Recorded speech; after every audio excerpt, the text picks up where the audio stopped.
Hey, what's up guys, and welcome back to the channel. And today we're getting into some creepy Reddit horror stories, and we have some amazing stories to dive into today.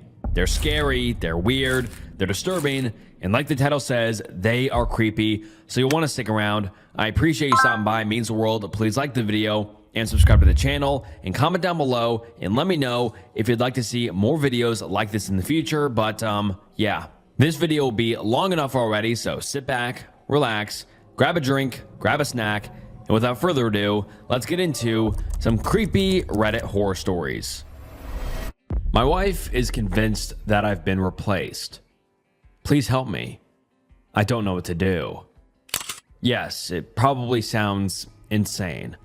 I should start with the backstory, but God, how hard is it to remember the simple, happy times before everything that happened?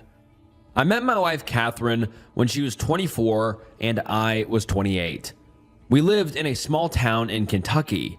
You'd have trouble finding it even with a map, and the population was tiny. Everyone knew each other. I'd worked as an electrician all my life. First at a factory, then I started my own small business. Repairs, wiring, private jobs. My love life had never really worked out until I met her. She worked as an elementary school teacher, smiled at every child, was kind and polite to everyone. My Catherine was the only ray of light in the darkness around me. I loved her for her simplicity. She could find joy in the most ordinary things.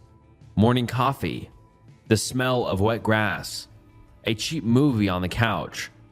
We didn't have much money, but we had peace, a home, a dog, and that feeling that everything was right, that everything would be fine.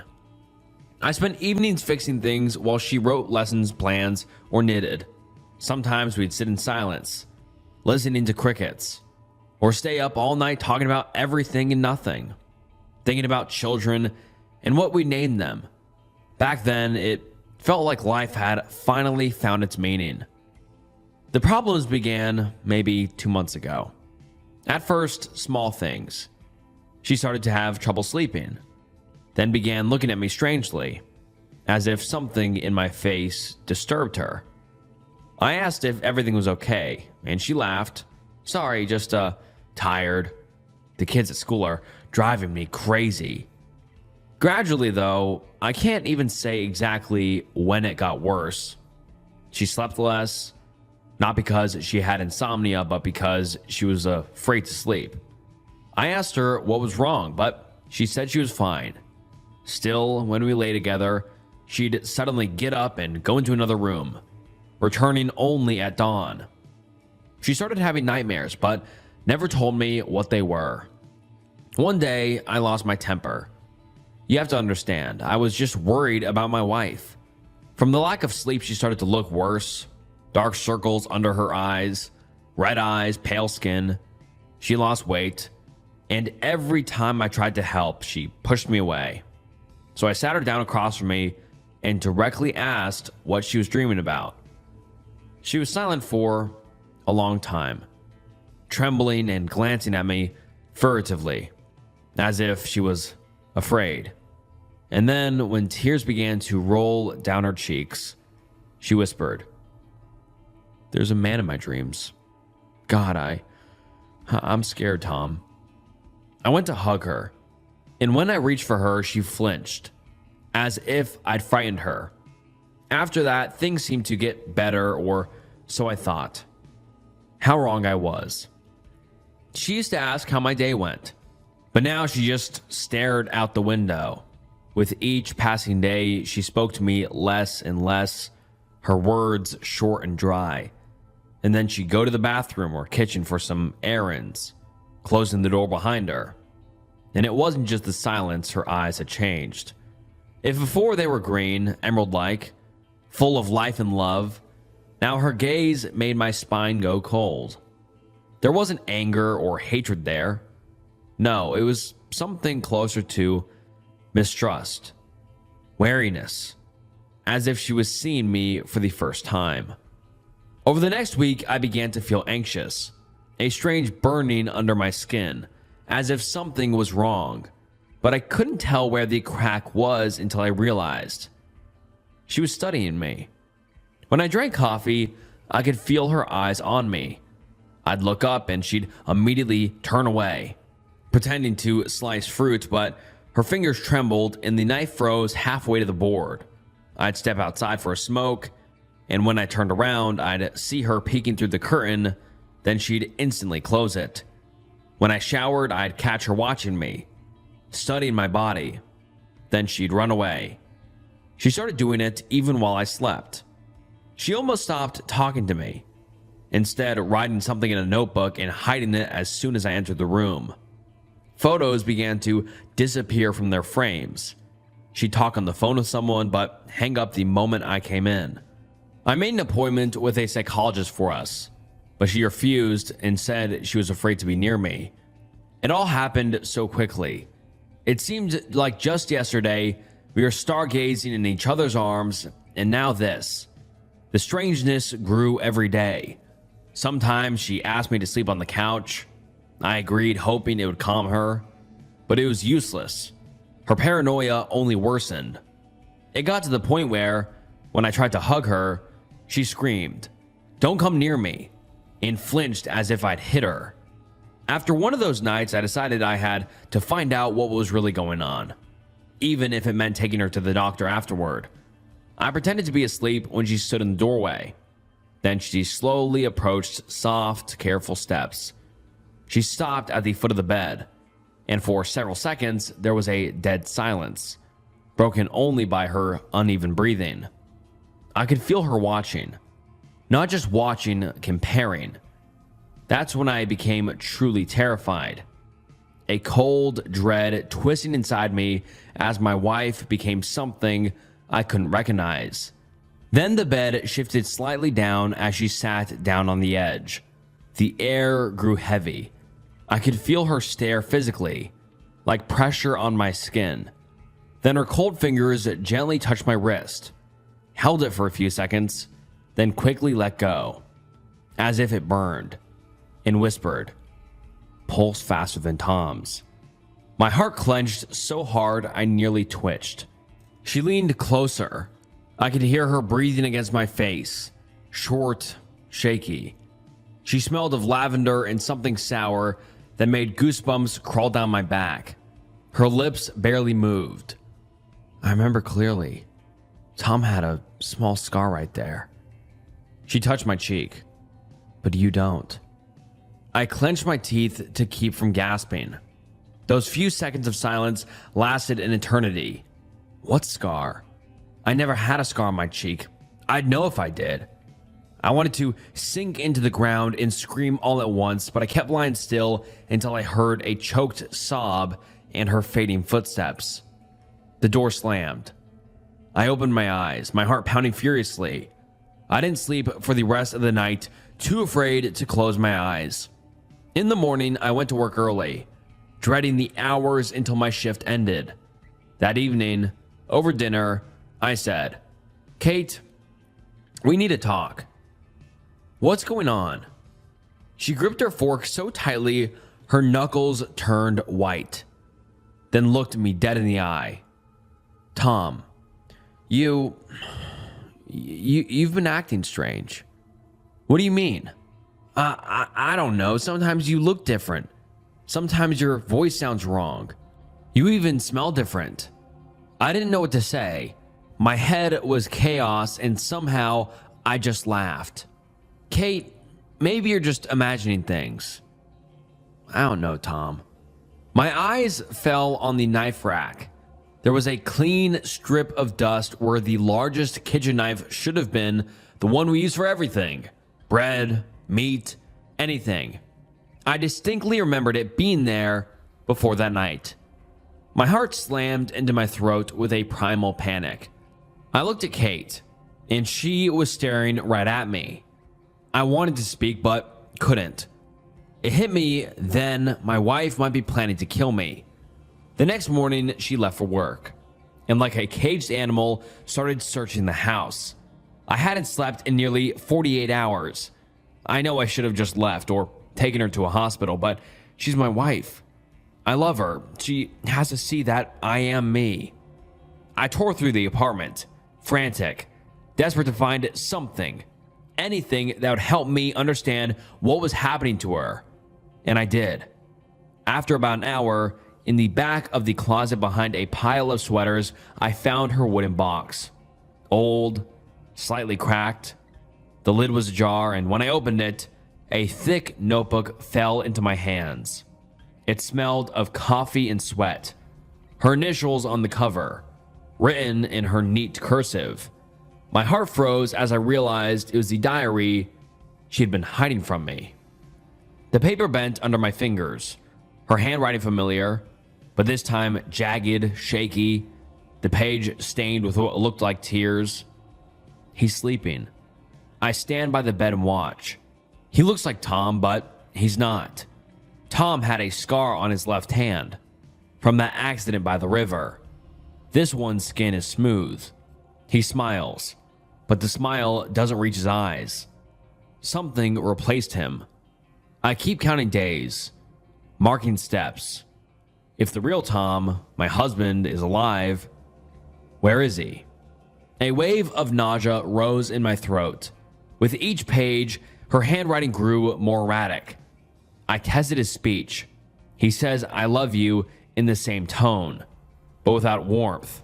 Not like before. Tom smelled of vanilla, but this one smells of dust and cheap cologne. I couldn't believe what I was reading. My knees trembled.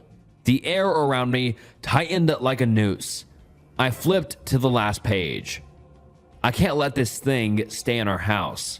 It wears his smile, his name. I tried talking to it, begging, but it just smiled and said all the right words. It didn't defend itself. Maybe because it isn't afraid? Its right hand twitches when it lies. I could have killed it today, but for some reason I couldn't. I know I have to. For Tom. I won't let some monster wear his skin. My hands were slick with sweat. My whole body was sweating, even though the room was cold. I placed the diary on the bed and sat down, trying to process everything I just read. An accident? God, she was exaggerating. All that came out of it was a concussion and some bruised ribs. I stayed in the hospital for about a week. Yeah, 7 days. Then my phone rang, making me jump. It was Sheriff Martin, a kind old man I'd known for years. "Tom, everything all right over there?" Catherine called. Said someone's living in your house pretending to be your husband. I froze. "What did you say?" "Says you're not you. I've known her for years, always seems stable. Domestic quarrel, huh?" "No, just, stress. She's tired."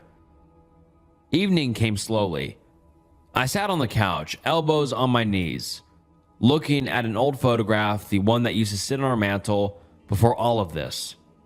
Catherine and I sat by the lake, smiling, her arms around me. The sun so bright that day we had to squint. I stared at us, at the little details. Her blonde hair catching the lights, her hand around mine, the green shimmer in our eyes. It felt like a lifetime ago. When the door creaked open, I nearly jumped. My wife's, if I can even still call her that, steps were slow and tired, her bag thudding softly to the floor. She looked exhausted, her eyes red, her hair a mess. I stood, holding the diary. "Kate, we need to talk." She looked at me warily, like a trapped animal sensing a snare. "What's that in your hand?" Her voice was even, but something trembled in it. I found this. I need to understand what's happening," I said, showing her the diary. Catherine froze. For a moment, I thought she'd break down crying, but instead, she slowly stepped closer, looking straight into my face, her cold breath brushing against my skin. "So, what did you figure out, Tom? That I'm crazy? You think I've lost my mind, don't you?" "No. You wrote that I've been replaced, that I don't have a scar." She turned away, her lips pressed tightly. "Tom had one. We even joked it made him look tougher." Listen, sweetheart. I took a step closer.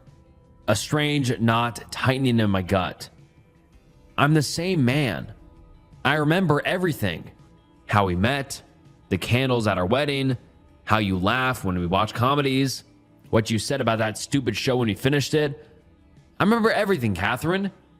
It's me. She stared at me, unblinking, her shoulders trembling as if she were freezing. I looked into her eyes, and there was something there. Pain and horror mixed together, as if I stood before her as someone both familiar and wrong. You say it like you've rehearsed it, she whispered. Because it's true. I stepped closer, my voice cracking into a shout. What do I have to do for you to believe me? What? Catherine said nothing, just breathed heavy, like she was finding herself, staring into my eyes. Then she suddenly backed away, step by step, toward her bag. I didn't realize what was happening at first. She bent down, as if for a handkerchief, and in the next moment, I saw the glint of metal. A knife. The missing one. Kate? I breathed, disbelieving. Catherine? Put it down. Stop. Stop pretending, you monster. I managed half a step toward her. She raised her hand. At first, I thought she was only threatening me. Panic tightened my fist. I wanted to yell, to grab her shoulders, to make her listen, but then a strike. Burning pain slashed through my chest. Everything went white. The last thing I saw was her face, so familiar, twisted by terror and despair at once. She stood over me, her hand trembling, her lips whispering something like, Tom, where are you, my love? And then everything went dark. I woke up in a hospital. At first, nothing but fog. Then the smell of antiseptic. The faint beep of a monitor. Unfamiliar voices. I tried to move my head. Pain shot through my body. The doctor explained I'd lost a lot of blood, but somehow survived. The knife missed my heart by an inch. Catherine had run away. I listened, not believing any of it was real.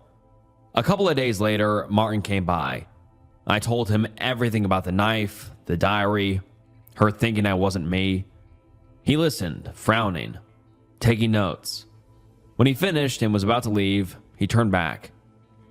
Didn't expect this from Catherine. Don't worry. We'll find her. When you're discharged, come by my place. I got some Cuban cigars from a friend. We'll relax a bit. Without thinking, I said, I don't smoke. He frowned, about to say something, but then just nodded and left, closing the door behind him. For several minutes, I lay there, staring at the ceiling, trying to come to terms with everything that had happened. Then I noticed a small mirror in the corner of the room. I looked at my reflection and froze. My face was pale, my lips dry. But that wasn't what caught my attention. Interesting. Can eyes change color from green to blue? I lived completely isolated for almost a year and never knew. I'd worked construction for the better part of my 20s before the accident. I never had the know-how to get into engineering school like my parents wanted for me, but I preferred to work with my hands anyhow. Jobs came and went, contracts ended, but ultimately, I always had a site to work or a building to put up. When the Whitlam Hawthorne Group offered me a foreman position for the construction project of their new headquarters, I accepted in a heartbeat. Job security from a company like WHG, with a salary I'd only dreamed of and benefits to match, I thought it would be stupid not to accept. The foundation had barely been poured on the site when the collapse happened. No one knew who exactly was to blame, whether it was the surveyors, the engineers, or just some freak accident. But those of us caught in the rubble only had the parent company to point our fingers at.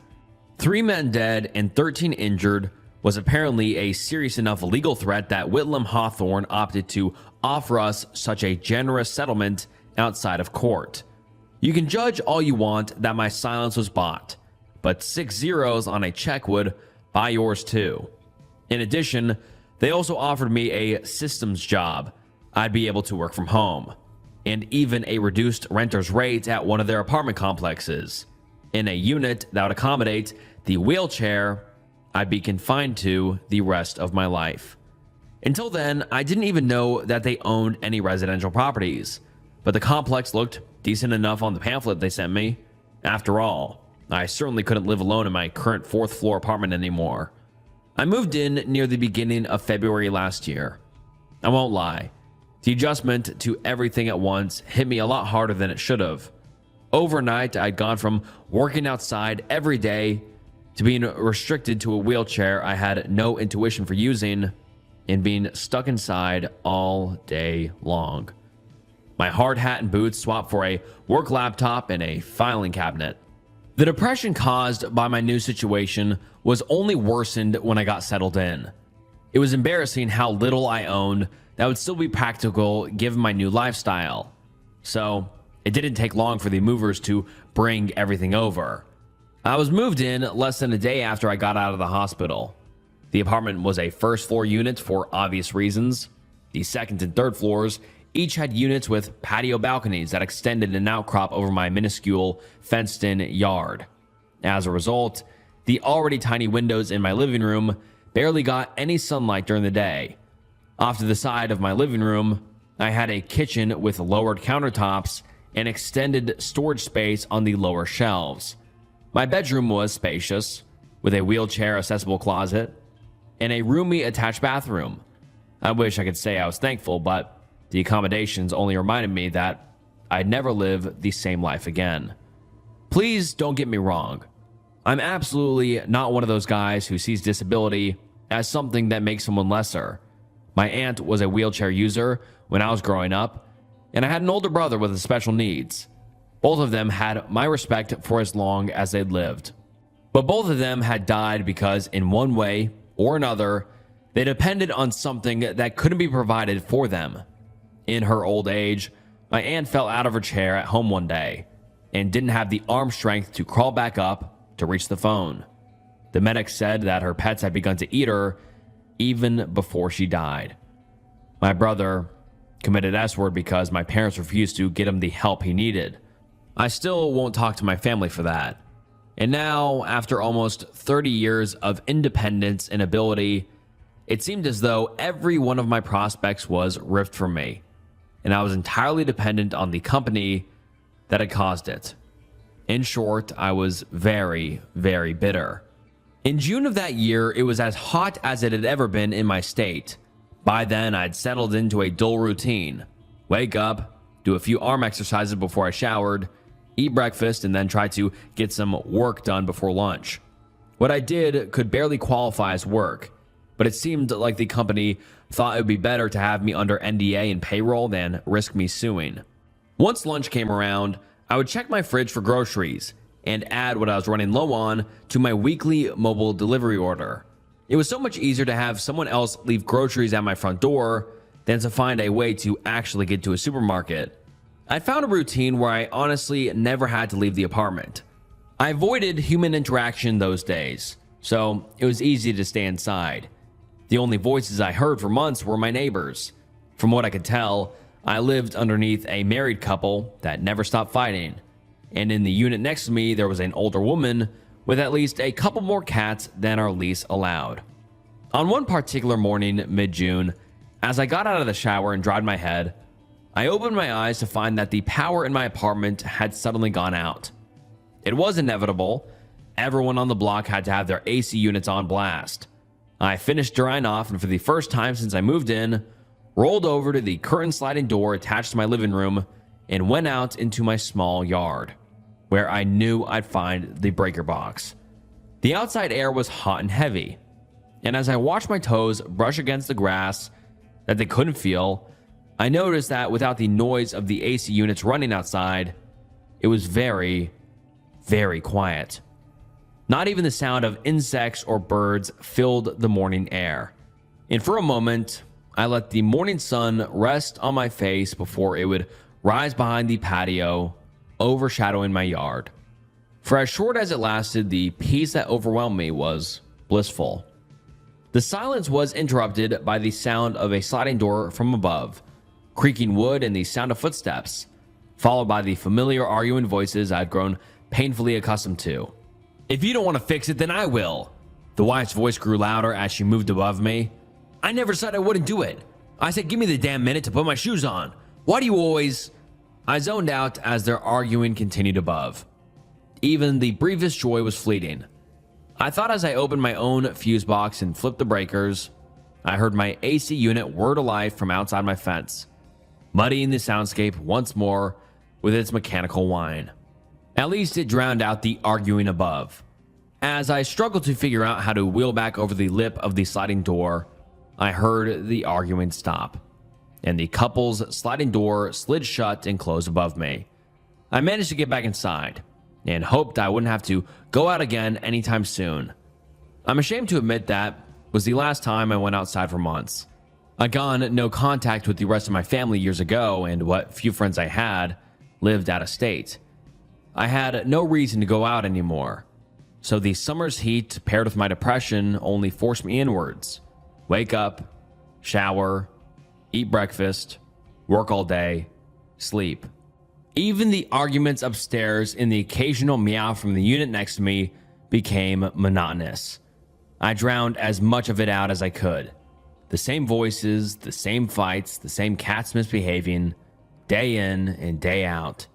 In fact, as much as I tried to ignore it, sometimes I couldn't help but listen in. The woman who lived above me, whose name I gathered to be Claire, was seemingly unemployed. She rarely spoke unless it was to accost her husband for a wrongdoing or to complain. Her husband, whose name was Jason, maybe? He seemed to have some anger issues, but seemed more defensive than aggressive. Cold and distant paired with irritable and sensitive. A perfect storm. I never gathered the cat's lady's name. Instead, I became very familiar with Greta, Priscilla, and Tom. Every day, the woman would try to quiet Tom for crying too loud for food, and sometime in the afternoon, she would accost Greta and Priscilla for fighting over a nap spot in the sunbeam. Having natural sunlight enter the room sounded like heaven. The voices were my only human connection. It was mid-September, when I attempted to clear my throat of my developing allergies, that I realized I hadn't heard my own voice in months. I cried myself to sleep that night, feeling more alone than I'd ever been. By October, the isolation became unbearable. I found myself listening to the voices more than I ever had wanted to, quieting my apartment as much as possible just to catch them when I could. The same fights, complaints, meows. They became my friends, my comfort. One night, out of some sense of desperation, or maybe just a form of entertainment for myself, I started responding. It wasn't much at first, just a quiet whisper in response to Claire's complaints. When I heard her hiss, "You never listen to me," I whispered, "I'm listening." When Jackson or whatever his name was, sighed and muttered, "Christ, I can't do this," I chuckled and stuttered out a quiet, "Me neither." I don't know why I kept it up. Maybe just to hear my own voice. Maybe because in a pathetic way, it made me feel like I was connecting with someone. I knew it was stupid and illogical, but it made things feel just a little less empty. It became a kind of game for me. Each night, I sat in the dim light of my apartment, sipping from one drink too many, and I listened. I let their words become ours. The fights, the meows, the mild chit-chat. When Claire snapped, "You never take me seriously anymore," I whispered, "Of course I do." When the old woman called out to Tom, scolding him for knocking something over, I grinned and mumbled, "Bad cat." It was more than a game. It was all I had. Then, about a week after I'd started, I noticed it for the first time. Claire had just shouted, "For once in your life, admit that I might be right." I responded instinctively, "Why should I when you're wrong?" Before I could finish my words, from above, her husband's voice exclaimed back to her, "But why should I when you're wrong?" I paused. For a minute or so, I sat intently listening. I knew her words had sounded familiar, but had I heard them have that same argument before? I brushed it off at first. Of course it sounded familiar. I'd been listening to their fights for months. I'd probably heard them bring up the same talking points 100 times, often enough that subconsciously, I probably just knew what he was likely to say. But then, the next day, it happened again. "Is it that hard to get my car's registration done? I've been overdue for almost a week," Claire snapped. And I knew for a fact that I had heard that before. Not just something like it, those exact words, in that exact tone, in that exact order. That in itself could have been explainable, except the first time I noticed it had been in August. Her registration hadn't been expired for a week at this point. It had almost been 2 months. I turned off my AC and listened harder. My heart thumped against my ribs. If it's no big deal, why can't you just go out and get it done for me?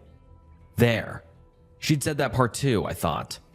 I swallowed and realized my mouth had gone dry. My palms beginning a cold sweat as I grappled with the feeling that they'd done this all before, many times. Coincidence. That's all it was.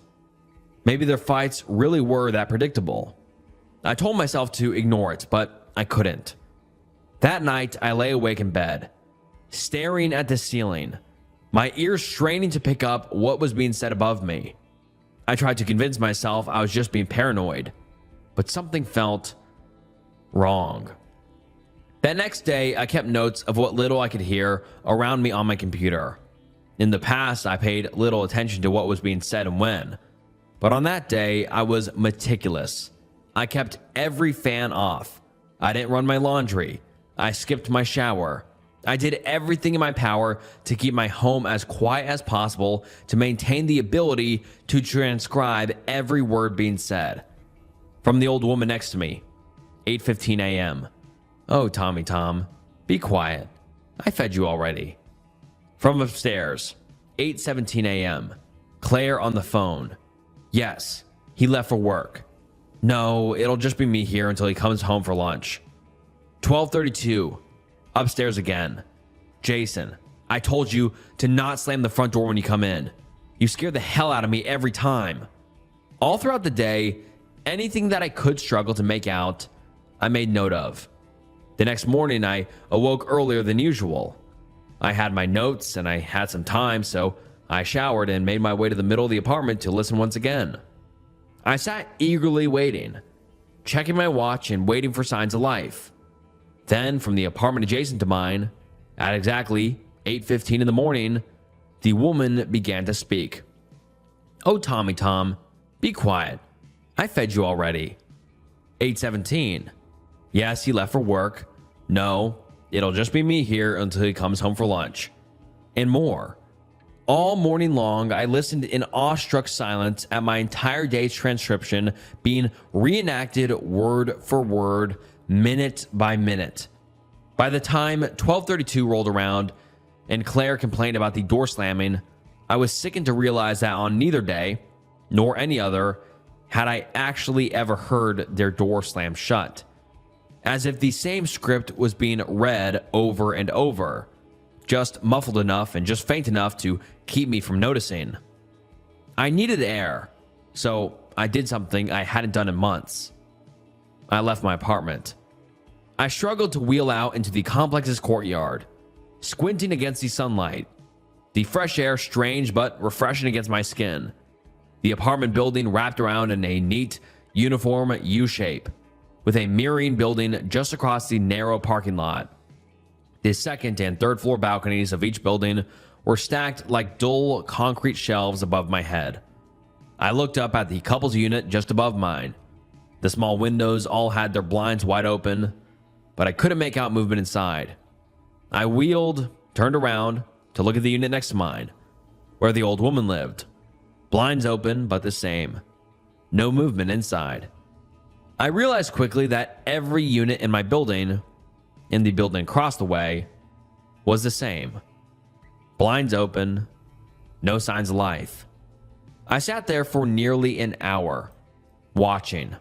Not a single shadow moved behind the windows. No doors opened.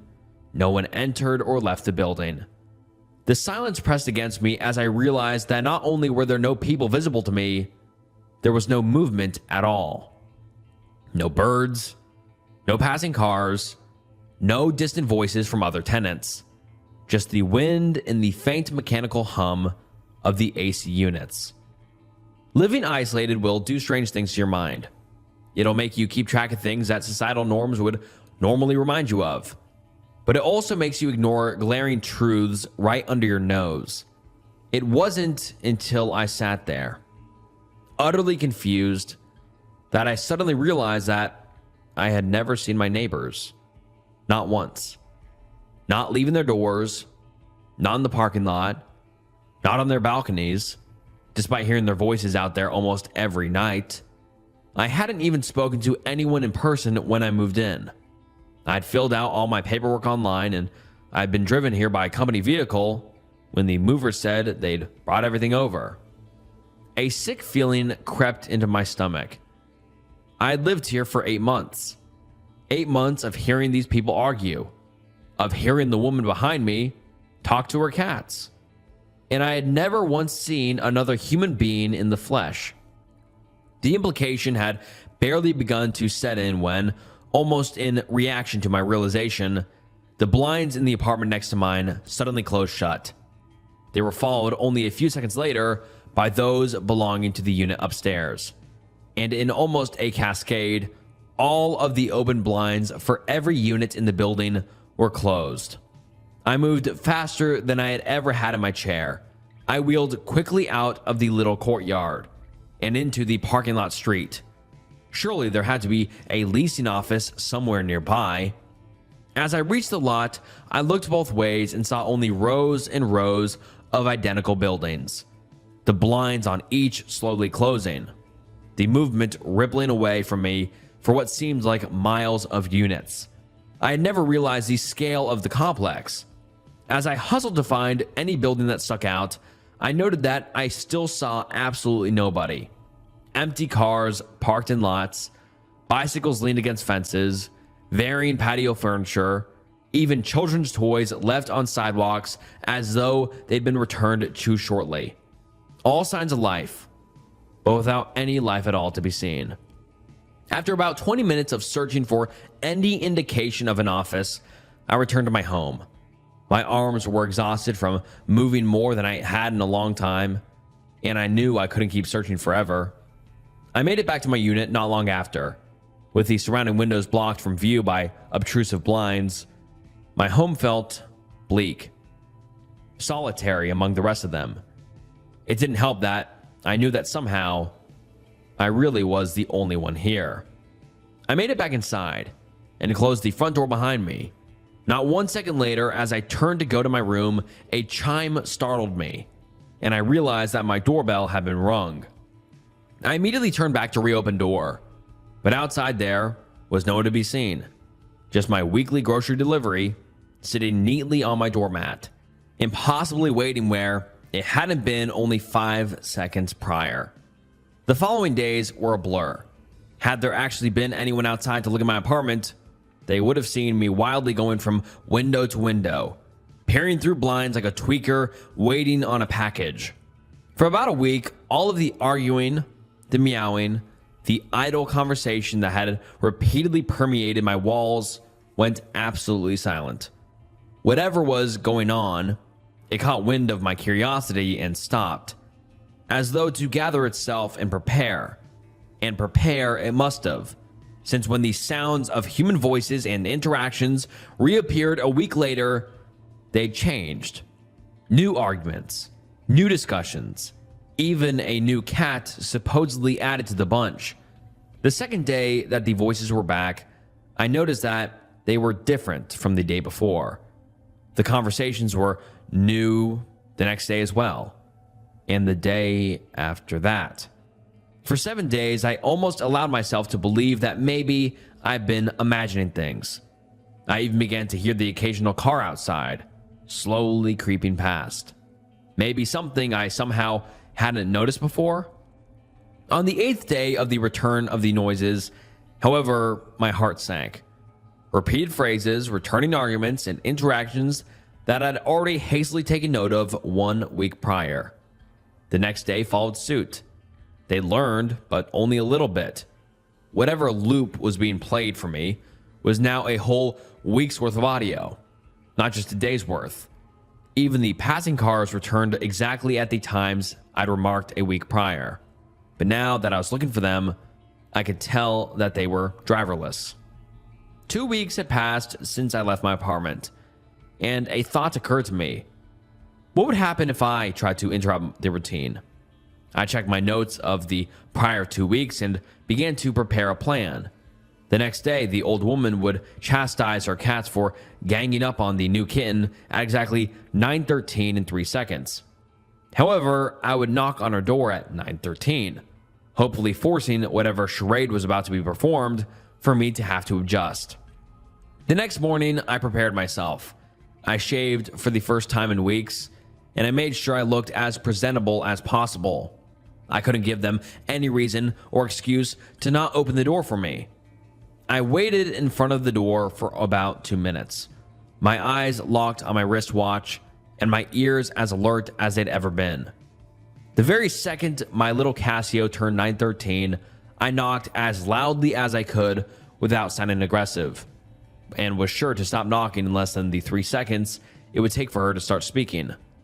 I waited with bated breath, far longer than I think I should have. 3 seconds felt like a minute, and by the time an actual minute rolled by, hours had gone by in my mind. I was satisfied enough with my ability to interrupt the cycle, and as I returned my chair to return back home, something spoke to me from behind the door. "Who is it?" 3 words. 3 new words, spoken undeniably in response to me. But whatever was speaking to me was not an old woman. I don't know if I could even call it human. The words felt disjointed, as though stitched together from another phrase and distorted in a rushed attempt to sound coherent. I barely had enough time to collect my thoughts before the voice called out again. The words the same, but the cadence and tone shifted, attempting to emulate normal human speech. It sounded more natural, but it was still undeniably inhuman. "Who is it?" I'm your neighbor from next door." "Who is it?" the voice called once more as, to my horror, the door cracked open. I braced myself to see something horrible waiting for me inside. Some mockery of a human being waiting to lunge at me from the darkness. But darkness, inky black and concealing, was all that greeted me from behind the door. The door opened in full, and as what little sunlight that could have poured inside, there was absolutely no one inside. Absolutely no movement. No sign of life save for a voice that called out from the doorway, now in perfect form. "Who is it?" I peered my head inside the doorway, and as I did, I felt myself through a threshold, icy and cold. Worse was the feeling of loneliness that seemed to inject itself into my veins. In all my months of being alone, I had never felt it quite so intensely as when I crossed through that door. As I entered the living room, only one thing about the otherwise unremarkable home stood out. A wheelchair, fallen over onto its side, lay in the middle of the floor. I couldn't see anything around it, but it was surrounded by sounds of slow, methodical chewing and the occasional tearing of flesh patterned with a hungry meow. I left immediately.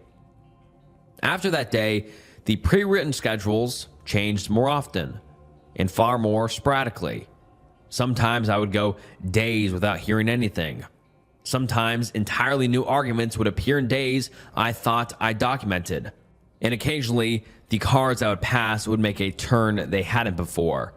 Every action was hollow though, and every voice was attached to nobody real. I knew that much for certain. I started to review my options. I hadn't seen another human being for the better part of a year by now, and I doubted that were to change unless I somehow got out of this complex. But where would I go? There was no one to come and pick me up. I hadn't opened my work laptop in weeks, and I knew no one in whatever city I was in. Did I even know where I was at?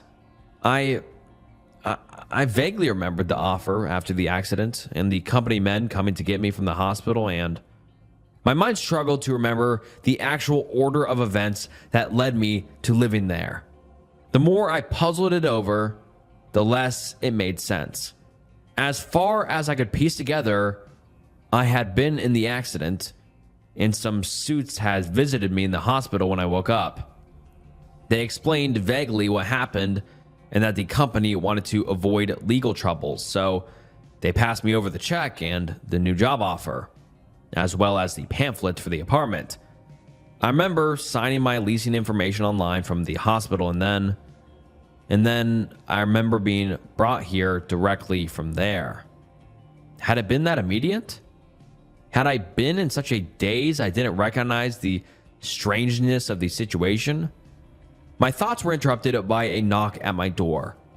Not a doorbell, a knock. 3 solid knocks, echoing through my apartment. A chill ran as far down my spine as I still had feeling, and I slowly began to wheel myself towards the front door. I stopped in the kitchen to grab a knife on my way. Who's there? I asked, my voice tinged with panic. There was no answer for a moment. Then, softly and meticulously from the other side, I heard my own voice, broken and stitched together, call back to me. I'm your neighbor from next door. I flung the door open, brandishing the large steak knife out into the open air.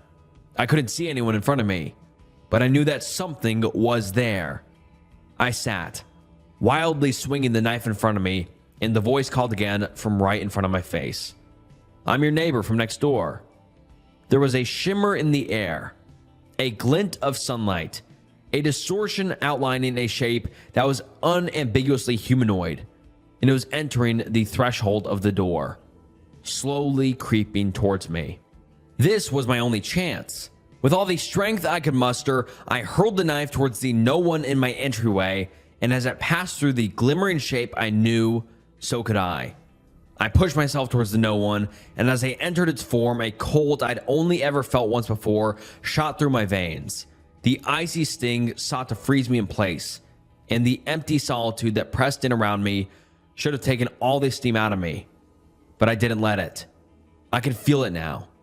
It was real. It could be escaped. I made my way through the form, and as I looked back as it turned towards me, its non-existent unbeing making haste to attempt to swallow me up once more. I was faster than it though, and as I turned the corner out of the courtyard into the street, I forced myself to ignore the burning of my arms and kept pushing myself onward. As I rolled as fast as I could, I looked at the identical buildings surrounding me. Through every blind, through every cracked door, there was nothing and no one watching me. I felt eyes, hungry and jealous, piercing me from all sides. No one was trying to keep me here, but I wouldn't give it the satisfaction.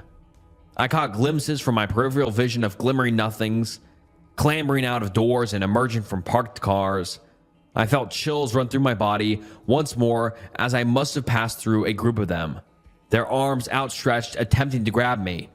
Whatever they were or weren't, I don't think they could touch me, but I could feel them. More and more of them piled out of the front doors, sprinting towards me. The air around me began to ripple as they amassed in numbers. It reminded me of waves of heat emanating from the roofs of cars under the summer sun. No one's fingers clawed at me as I pushed through thousands of them. Voices crackled, warped, stitched together nonsense, surrounding me with their fractured cries. After what felt like an eternity, through the shimmering crowd that wasn't there, I saw what I'd been longing for. The end. I had reached the edge of the complex. It wasn't anything special as far as I could tell. No barrier or wall that would hinder my escape. I pushed myself harder and faster than my exhausted arms should have allowed. But every icy claw that passed through my blood renewed my vigor. The moment I crossed the threshold, these screams collapsed into silence. The air behind me felt full. No empty, frozen fingers, no warped voices, no nothing. I didn't dare look back though. Not yet. I looked out ahead of me and had never been more relieved to see a shitty Dollar General in my life. I cried sweet tears of joy when I laid eyes on a struggling jogger. Fat, sweaty, human. I rolled over the crosswalk and came to rest at the bus stop across the street. I finally let my aching arms rest, and they collapsed to my side. I sat for a moment, tears rolling down my cheeks and reeking of sweat and body odor. I must have looked insane even to the scraggly homeless man that sat on the bench, but I didn't care. He would never know it, but I loved him simply for being there. I eventually found my strength and warily turned my wheelchair towards the complex that had entrapped me for a year of my life. I don't think I'll ever be able to explain what I saw. Before me lay an unassuming dirt lot, not larger than a football field. Unattended construction equipment lay dormant, and a porta potty lay toppled and vandalized in the back corner. Surrounding the perimeter of the lot was a chain link fence. A land development sign stood at the perimeter, its red letters crisp and clean, as if freshly posted. Beneath, an artist's rendering of a sleek new building. The words, "Coming soon, Whitlam Hawthorne Research Complex." My son keeps drawing a man we've never met. I think he's real. Written by This Chemical 13. My son Alex has always loved drawing. Crayons, markers, whatever he could get his little hands on. At first, it was the usual stuff. Dogs, stick figure, family portraits, the occasional scribble that only he understood. But last month, his drawings changed. It started with a man. A tall figure with no hair, hollow eyes, and a stretched, too wide smile. The first time he showed it to me, I felt uneasy. "Who's this, buddy?" I asked, keeping my tone light. Alex grinned. "That's Mr. Threads." The name made my stomach twist. "Where did you hear that name?" "He told me," Alex said simply, like it was the most obvious thing in the world. "He stands in my doorway at night." I almost dropped the paper. At first, I chalked it up to a child's imagination. Kids invent imaginary friends all the time, right? But the drawings didn't stop. They got worse. Every day, Alex brought me a new picture of Mr. Threads. The same elongated smile, the same hollow eyes, and every time Mr. Threads got closer. One drawing showed him at the end of the hallway, another in the living room, then standing behind me. The night I found a picture of Mr. Threads standing next to Alex's bed, I didn't sleep. Last night, I heard something. It was past midnight, and I was getting a glass of water when I heard Alex talking in his room. Soft, hushed whispers. I pressed my ear close to the door. "But you don't have to be mad," Alex was saying. "I told her about you. She believes me now." A long silence. Then, in the quietest voice I have ever heard my son use, "Okay, I'll tell her." I burst through the door. Alex was sitting up in his bed, staring at the open closet. "Who are you talking to?" I demanded. He blinked, like I'd just woken him up. "Mr. Thread says you should sleep with your door open tonight." My stomach dropped. "Why?" Alex's lower lip trembled. "So he can come in?" I slept with the door locked. This morning, Alex wouldn't look at me. He just kept scribbling furiously, his crayon scratching against the paper. When I finally coaxed it out of his hands, my breath caught in my throat. It was me, sleeping. And behind me, looming over the bed, Mr. Threads. I grabbed my son's shoulders. Alex, tell me the truth. Have you actually seen him? He didn't speak, just gave a tiny, reluctant nod. His little hands gripped the fabric of his pajama pants, and he bit his lower lip. I tried to steady my breathing. When? Every night, he whispered. I thought I might be sick. What does he do? Alex hesitated, then pressed his hands over his eyes. He watches, but he doesn't have eyes, so sometimes he borrows them. A sharp chill ran down my spine. What do you mean, borrows them? Alex shuddered. Sometimes I wake up and everything is blurry, and my eyes hurt. His voice wavered. That's when I know he's using them. My hands started shaking. I ran to the bathroom, flipping the light switch, and studied my son's face. His pupils were dilated, like he'd been staring into pure darkness for hours. I turned his head gently to the side, checking under his eyes dark circles, so deep they looked bruised.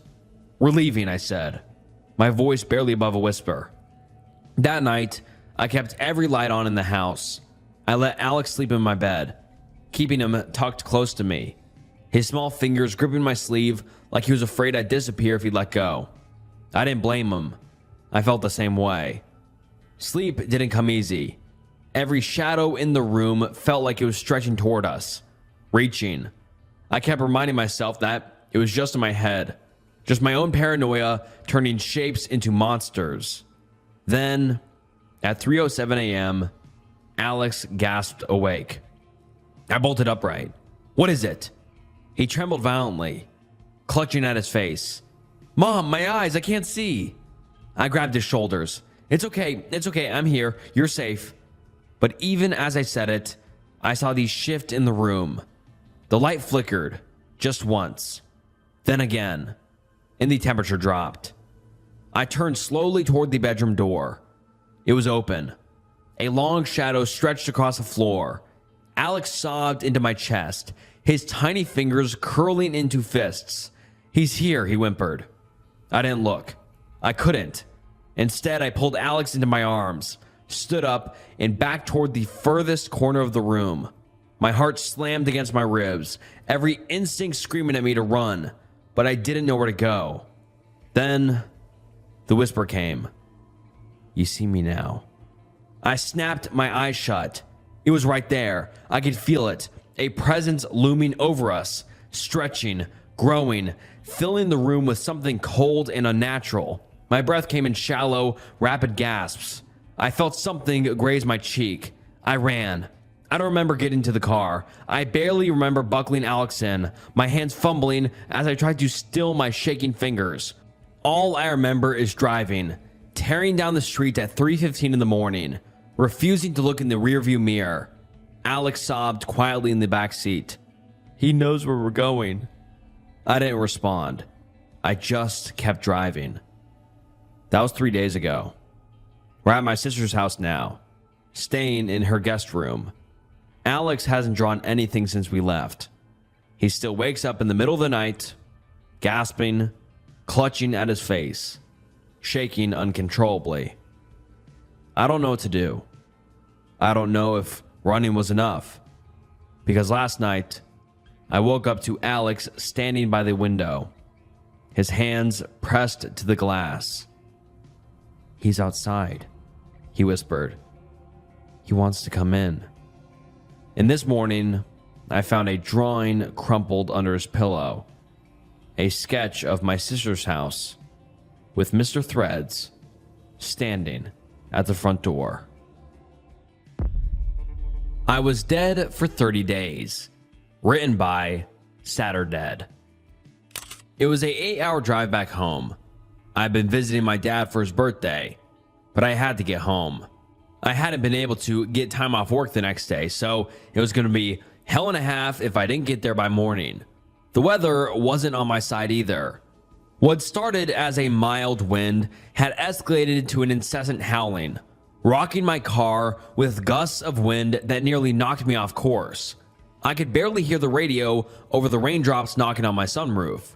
I was 6 hours in when I came across a fallen tree. Another car had stopped ahead and called it in, but I didn't have time to stick around. I took a detour onto a smaller road. It was rural Minnesota. What's the worst that could happen? The road was more potholed than asphalt, but my GPS was still on point. It showed a 20-minute detour, but I figured it'd still be quicker than waiting for that tree to be cleared. I rounded a corner and came across a long stretch of road overlooking the countryside. There was a wheat field to the left and a pine forest to the right. It was dark, so I couldn't see anyone up ahead. No lights.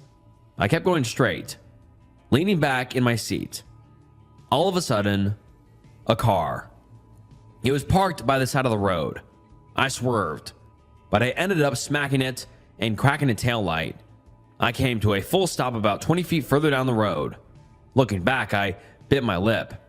I could keep going and that'd be that, or I could leave my insurance information. I dug around in my glove compartment and found a slip of paper, tucked it under my jacket, and got out. I made my way to the parked car. It was a dark beige sedan that looked like it'd been dug out of the 90s. I didn't want to pry, but I couldn't help but see something odd. There was at least 3 duffel bags in the back seat. I got my papers out and slipped them under the wipers, along with a $20 as an apology.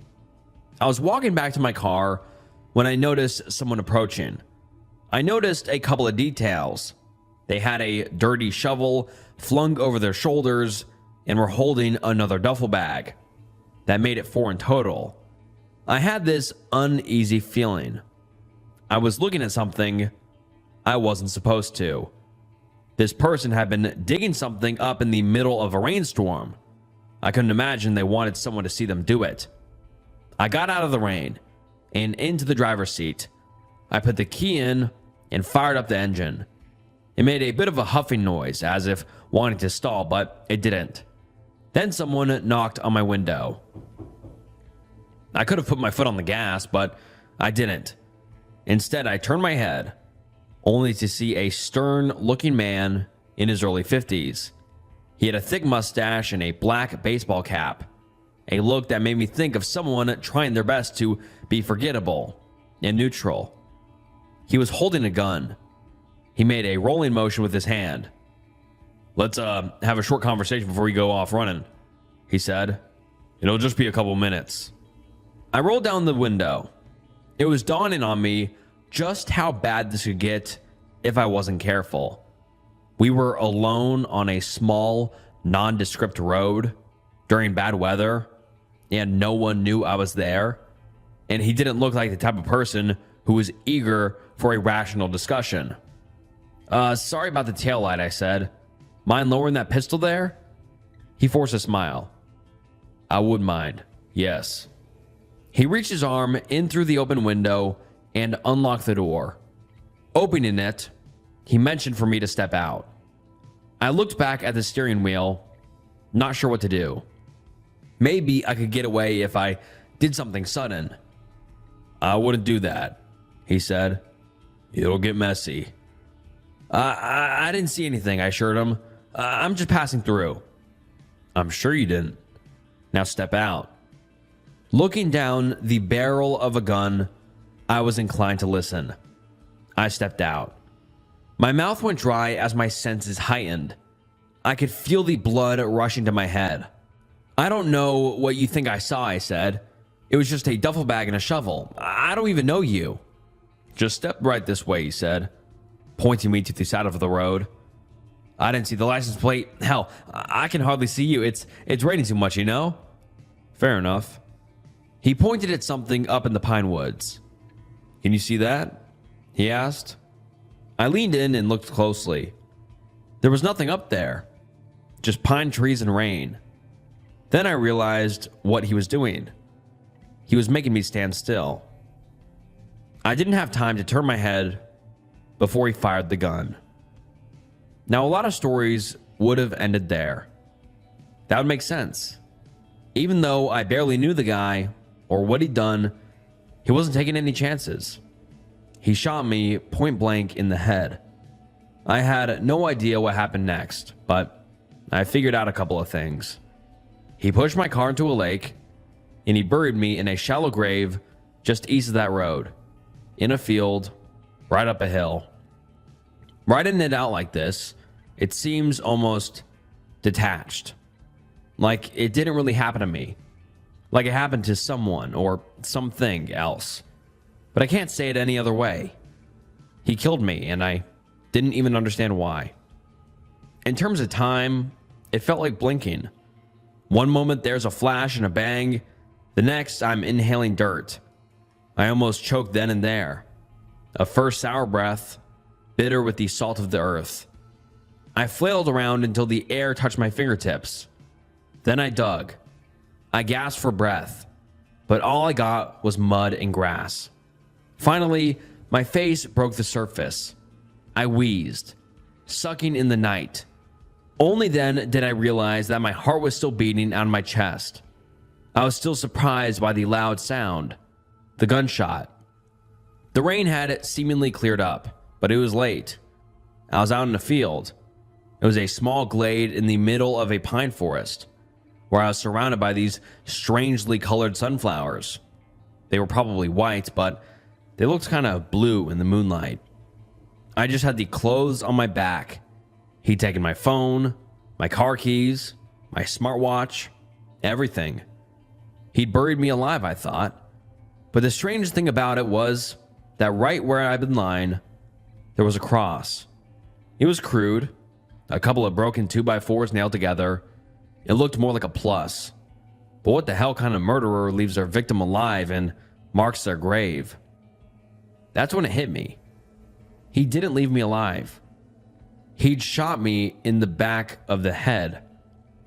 I touched my skull back to front, but there was nothing wrong with it. Not even a bruise. Physically, I was fine, but that just didn't make any sense. What the hell had happened? How could I be okay? I had no idea where to go, so I just picked a direction and hoped for the best. It was dark, but the moonlight helped a little. Looking back at that weird glade, I couldn't help but feel watched, as if those creepy sunflowers were all turning my way. First things first, I was gonna go get the police. This man was a menace. I had the time and a clear description in my head. The rest would work itself out. It took me about 20 minutes to make it to the road. The same road where I'd run into him, I figured. Or maybe that's just what all roads look like in rural Minnesota. In 2 hours, only a single car passed me on that road, and they weren't eager to stop for hitchhikers. I could see why the guy had picked this spot. It was the middle of nowhere that had ended up there just by bad luck. Wrong place at the wrong time, apparently. Astronomical odds. I'd been following the road for longer than I care to admit when a couple of headlights slowed down behind me. Looking back, I could see a middle-aged woman driving a pickup. "You lost?" she called out. "Sort of," I said, turning my pockets inside out. "Robbed." "Are you okay?" she asked. "Not really." "Are you on drugs?" "I wish." She scoffed at me and leaned over, opening the passenger side door. "Get in." My eyes went heavy the moment I sat down. I felt the heat of the car melting my bones, turning my body into butter. I almost nodded off then and there. "Looks like you've had one hell of a night," she said. "Where are you headed?" "The police, I guess," I said. "Can you call them?" "I can, but there ain't no one around till morning," she said. "Unless it's urgent." "It's kind of urgent." "Look, you're not on fire and no one's hurt. They're not coming out here till morning. That's all I'm saying." I wiped some dirt off my face and nodded. "Nearest motel then?" "Nonsense," she smiled. "You can have my kid's room. Just for the night." "Appreciate it." Her name was Mary Ann. She worked at a water treatment plant not too far away and was coming home from a night out with her work friends. As a single mother to a now grown kid, she didn't mind leading some empty nest space out to a stranger in need. I feel like between Marianne and the man who shot me in the head, I'd managed to find the two kinds of people you might run into in rural Minnesota. I got to borrow a room next to her garage for the night. I took a shower and threw my clothes in the washer. Marianne didn't have much food to share, but she microwaved me some leftovers. Lasagna. We talked a bit about what happened, but I didn't have much to say. It was so hard to describe. I couldn't just babble on about how I'd crawled out of a hole in the ground, so I said I'd been mugged and had my car stolen at gunpoint. It was an uneasy sleep. It's like my heart wouldn't settle down. No matter how comfortable I was, I kept feeling like I was on the edge of bursting into a sprint, like there was still an immediate danger. It was like I kept hearing the click of the gun, anticipating the painful flash of the bullet burning past the hairs on my neck. The following morning, Marianne made breakfast. She was chatty, and making breakfast brought out the people person in her. "That road is trouble," she said, "but I guess you're not the worst thing we found there." "Oh yeah?" "Yeah," she continued. "Did you see the, Hold on." She wiped her hands on a towel and lent me her phone. She had a social media post up about a dead man. I recognized him. It was the man.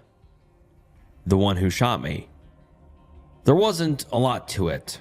A small post talking about how he'd been a couple weeks from turning 71 and how he'd passed suddenly in his car. There were dozens of posts talking about how much they were going to miss him and how great of a guy he'd been. I figured they hadn't known much about his extracurricular activities. Good people don't shoot other good people in the head. Before I handed her the phone back, I noticed something odd. Right there, by the time, the date. 31 days had passed. I almost choked on my orange juice. This was beyond explanation, and it didn't make any sense. 31 days? I handed Marianne her phone back. I mulled the options over my head. I wanted to call my mom, but I couldn't remember her number. It was saved on my phone, which was gone. Besides, what would I tell her? Again, you can't just tell people you've crawled out of a hole in the ground. I figured I could do a little research, try to figure out what happened before I went to the police. Maybe there was a logical explanation for all of this. Maybe I just missed it. If so, a little research was a small price to pay to not sound insane. "Thanks," I said. "You know where this guy lived?" "You know him?" she asked. "Sort of," I said. "An acquaintance." "I mean, yeah, I can show you his place if you want." I had to know more. There were too many questions in the air right now, and I had to get a couple of answers before I started to untangle it. If I could figure out why this guy had shot me in the head, maybe I could go to the police with something concrete. How the hell 31 days had passed would have to wait. Marianne drove me downtown. I don't remember the name of the town, but it was small. Basically just a collection of houses by the side of a quasi-busy street. It'd gone from late autumn to early winter in those 31 days, and it showed. The morning frost was just melting off the sleeping trees. She turned onto a small road just off Main Street and up a hill. The house we looked for stood out like a sore thumb. The only white house with red detailing. It looked like a big shed had swallowed a candy cane. Hideous. It was clear that no one had been there in a while. Some kids had broken the windows. A couple of trees in the yard cast long shadows over the bare dirt, accentuating the Midwestern morning sun. There was that small town smell in the air. Mud, melted frost, diesel. I thanked Marianne and she handed me $50. "There's a motel just down the street," she said. "Ought to be a couple of rooms there if you need some space." God bless that woman. As she drove away, I walked up to the front door. The lock was broken and there were a couple of spray tags on the side. The door was barely holding onto the hinges, having been rocked back and forth by harsh winds. The inside was pretty lackluster. The guy was clearly a loner. No pictures on the walls, no pets, barely any decorations, a couple of polite postcards from acquaintances piled up in the hallway, empty plates on the kitchen table. Checking the fridge, there was half a six-pack and a jar of pickles. That's it. It was empty. If this guy was turning 71, there were no signs of a long life. In fact, there were no signs of anything. You could tell there'd been people going through the place. Furniture had been moved and broken. There were scratch marks on the floor where someone had tried to break the floorboards. There was also some cigarette smoke. Maybe the guy was a chain smoker, but the place didn't smell like it. I wandered around, not really knowing what to look for. I had this feeling that knowing why he tried to kill me might shed some light on the things, but it really didn't. It's like the post said, he just tipped over and died. It was hard to accept that maybe, just maybe, I'd just been in the wrong place at the wrong time. Maybe I'd never know for sure. Still, the guy had it coming. Whatever the reason, you just don't kill people in cold blood. Leaving that house behind, the question remained, why me? What'd I do? There was no point in grinding it over and over in my head. I figured I'd get a room at that motel, get in touch with the police, and get back on the road. My family had to be worried sick. I felt a little bad for spending this much time running around with this nonsense, but it bothered me to no end. You don't forget waking up in a shallow grave. You just don't. I followed Mary Ann's directions and came across a gravel path, a long, winding path over a hill and through the pine woods. I spotted a peculiar tree in the distance, a dead, leafless oak. I decided to stop there to rest my feet for a bit. It had a root that curled around itself, making it an excellent seat. I sat down to ponder my options, but see, I do this thing when I'm in deep thought. I scratch something over and over with my left index finger. There's something about the sensation of running your finger over something textured that just numbs my mind. So as I sat there and considered my next move, I did just that. I scratched a bit. Right in that exact spot. Something had already scratched the bark off. I pulled my finger back, sticky with sap. Someone had been sitting here, just like I was. They'd been scratching that spot, just like I'd done. Odd. Following the trail, I ended up next to two buildings down by the main road. There it was, the motel and a supermarket. There was a woman outside the motel smoking a cigarette. She kept looking my way, so I waved at her. "You here to pick up your stuff?" she asked. "What?" "Your stuff," she repeated. "I'll throw it away if you don't." "No, yeah, I'll get it. Sorry." I had no idea what she was talking about, but she clearly intended to talk to me. There was no mistaking it. She'd seen me before. She was very comfortable in that fact, so much of it that it made me question if we had history. I joined her outside the motel and waited for her to finish her cigarette.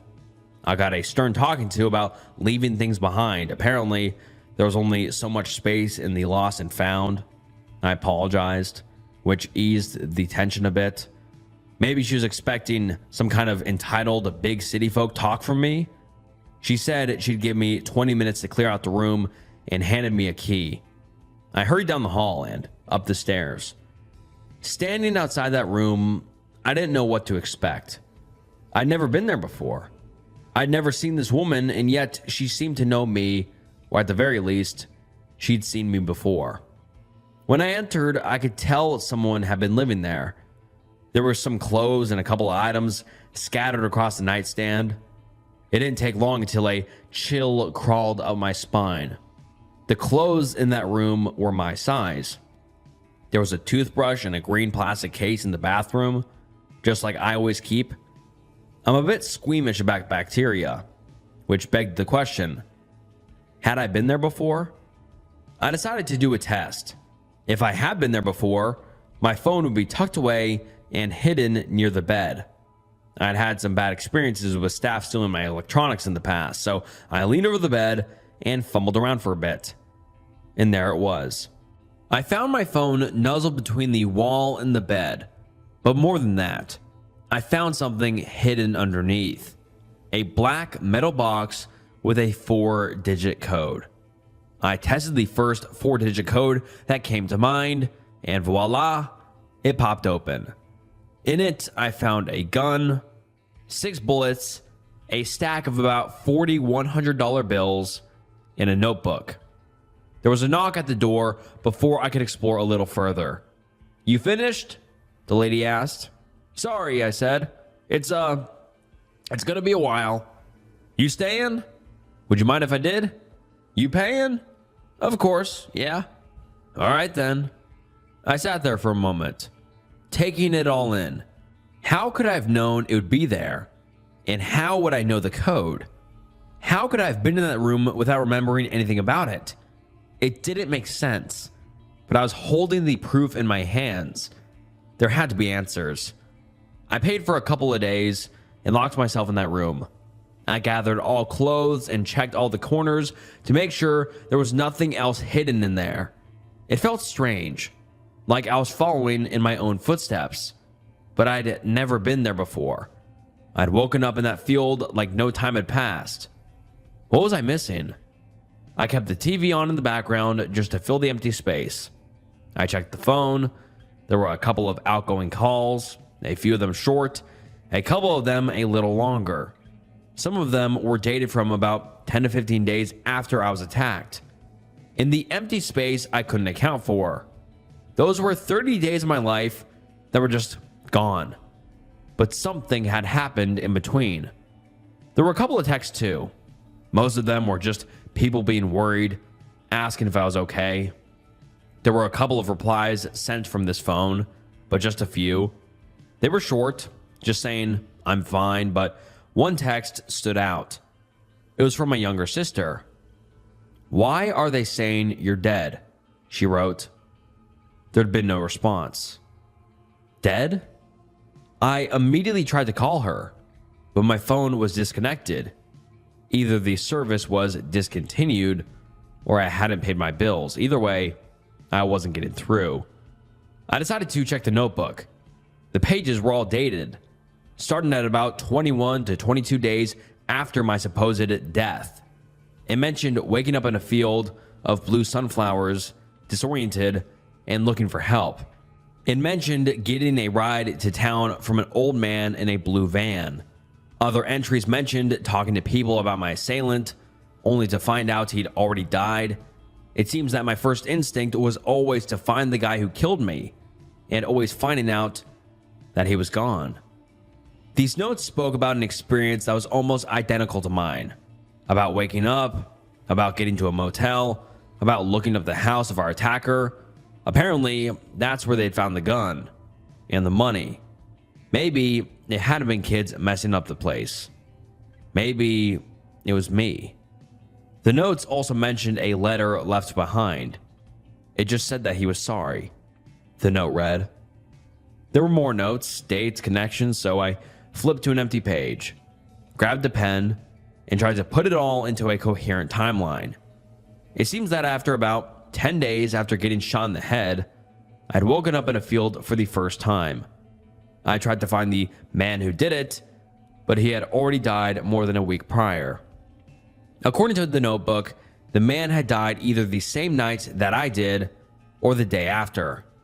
Then on day 20, I'd woken up in a field. Again. I'd made my way back to town to find the man who killed me, but he was already dead. For the next few days, I'd been locked up in this very motel, trying to figure out what was going on. I'd made numerous calls, sent texts, and a couple of emails, only to be told that I'd been declared dead. Apparently, I'd walked into the police station on day 19 and fell over. Dead.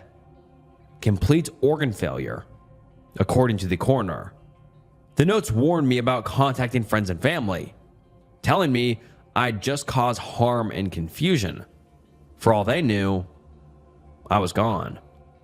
Talking to them would open up a lot of questions that I couldn't answer. But I wasn't dead. I was right there reading that notebook. From all I could gather, there seemed to be a pattern, Every 10 days, I would wake up in that field as if nothing had happened. I would believe I'd just gotten killed by that man, and I'd seek to either get help or revenge. But he was already dead. The world had moved on. But the notes didn't speak of me having seen any other versions of myself. So what exactly happened to every version? Did they all drop dead? The final entry hinted at an answer. It simply read, "I can feel my heart slowing down. I haven't been able to relax for over a week, and now it's getting hard to move. I have to pry my fingers open with my teeth. My toes have turned black. I'm seeing things. I see the one before me. I see you reading this. I know what is about to, and to prove it, I will put a cross on that spot. It'll be the first thing you will see. The cross." The old man hadn't been the one to put that up. I had. This was the working theory. Every 10 days, I would wake up in that field, and every 9 or 10 days after that, I'd die, only for a new me to wake up, repeating the cycle. I couldn't wrap my head around it. I turned everything in that notebook in and out looking for answers. There were a couple of notes about checking the library, talking to people about local legends, mentions of those strange sunflowers, but there were no real answers. It was all dead ends and vague nonsense. I didn't know what to do. The first version of me had fumbled around, confused and scared, and died. The second version had tried to figure things out but was still gone. What the hell could I do that those two didn't? And did this mean I was going to die in about a week? Every idea that I had was in that notebook. It was already there, and it had failed. I checked the soil in that glade. I talked to the locals. I'd researched similar myths and legends. I tried burning myself in that soil again, as if I could go back somehow. But no, I'd been killed and buried among those flowers, and they refused to stop bringing me back. And it did so about every 10 days. I wasted that entire day trying to piece it all together. I fell asleep somewhere about 9 in the evening, still holding that notebook. I kept falling in and out of sleep, having these uneasy thoughts. I kept imagining that first breath as I breached the surface, digging myself out of a shallow grave. The confusion, the ringing in my ears from that gunshot. But there were other things in that dark of my dreams. The sound of my feet rushing into that house, desperately digging through a home only to find a gun and a letter, scaring off a few kids, making them drop their spray cans as they fled. Then there was the sound of people crying and screaming in my ear. Questions I can't answer. Desperation on all ends, building into this tight knot in my chest that no comforting word could untangle. Then a lake, aching joints, a final swim as my bones fossilized and decayed. I was at peace, knowing I was about to go, and I chose to do it in a way where no one would be bothered. And now me, here, alone in a motel, trying not to hear the ticking clock, trying not to think of what happens when my 10 days were up. The next day, I sprang into action. I washed the cold sweat off my brow and decided to answer what questions remained in that notebook. I would do anything. There had to be a solution. Things always work out, one way or another. Checking recently used apps, I found out that my previous iteration, the second copy, had used a map. They'd searched for nearby lakes. There was that one lake called Frog Lake nearby, and they just walked into it. That must have been the way they chose to end things. Out of sight, out of mind. But the biggest question remained. Why had that old man killed me to begin with? I fell into a vicious cycle of anxiety, desperation, and failure. I tried to find his car, but it'd been destroyed. I tried to find any of his relatives, but he had none. All who had posted had been acquaintances and friends he'd made. I messaged a couple of them using the motel Wi-Fi, but they either didn't respond or had nothing to say. I tried to check for prior convictions, and he had none. I tried to find out something about his gun, but it was unregistered, and the serial number had been filed off. I couldn't even find out where he got the bullets, and why had he apologized? Why leave me money? The only thing I could think of were those duffel bags of his, and his digging. There had to be a reason. The nights were getting worse. I was seeing little glimpses of things that had been. Crying in the motel room, rushing into the police station, tearing out notes from the notebook and clawing at my face until it bled. Frustration, hopelessness, and desperation. And with every glimpse, every dream, I started to realize how futile this was. Every idea, every thought, everything I tried, I'd already done it. I was just repeating patterns. I was in a race against myself, and nothing would change. On day 5, I made my way back out to that glade.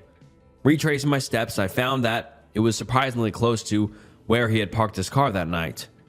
Most of the ground there was gravel or rock, but the soil in that glade was soft and malleable.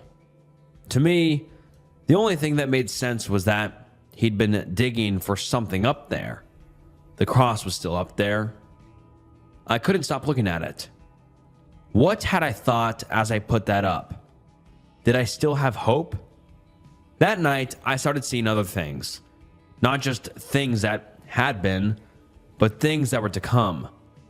Years from now, waking in that same glade, the cross long since withered by age, a little bag left by the side, a welcome package.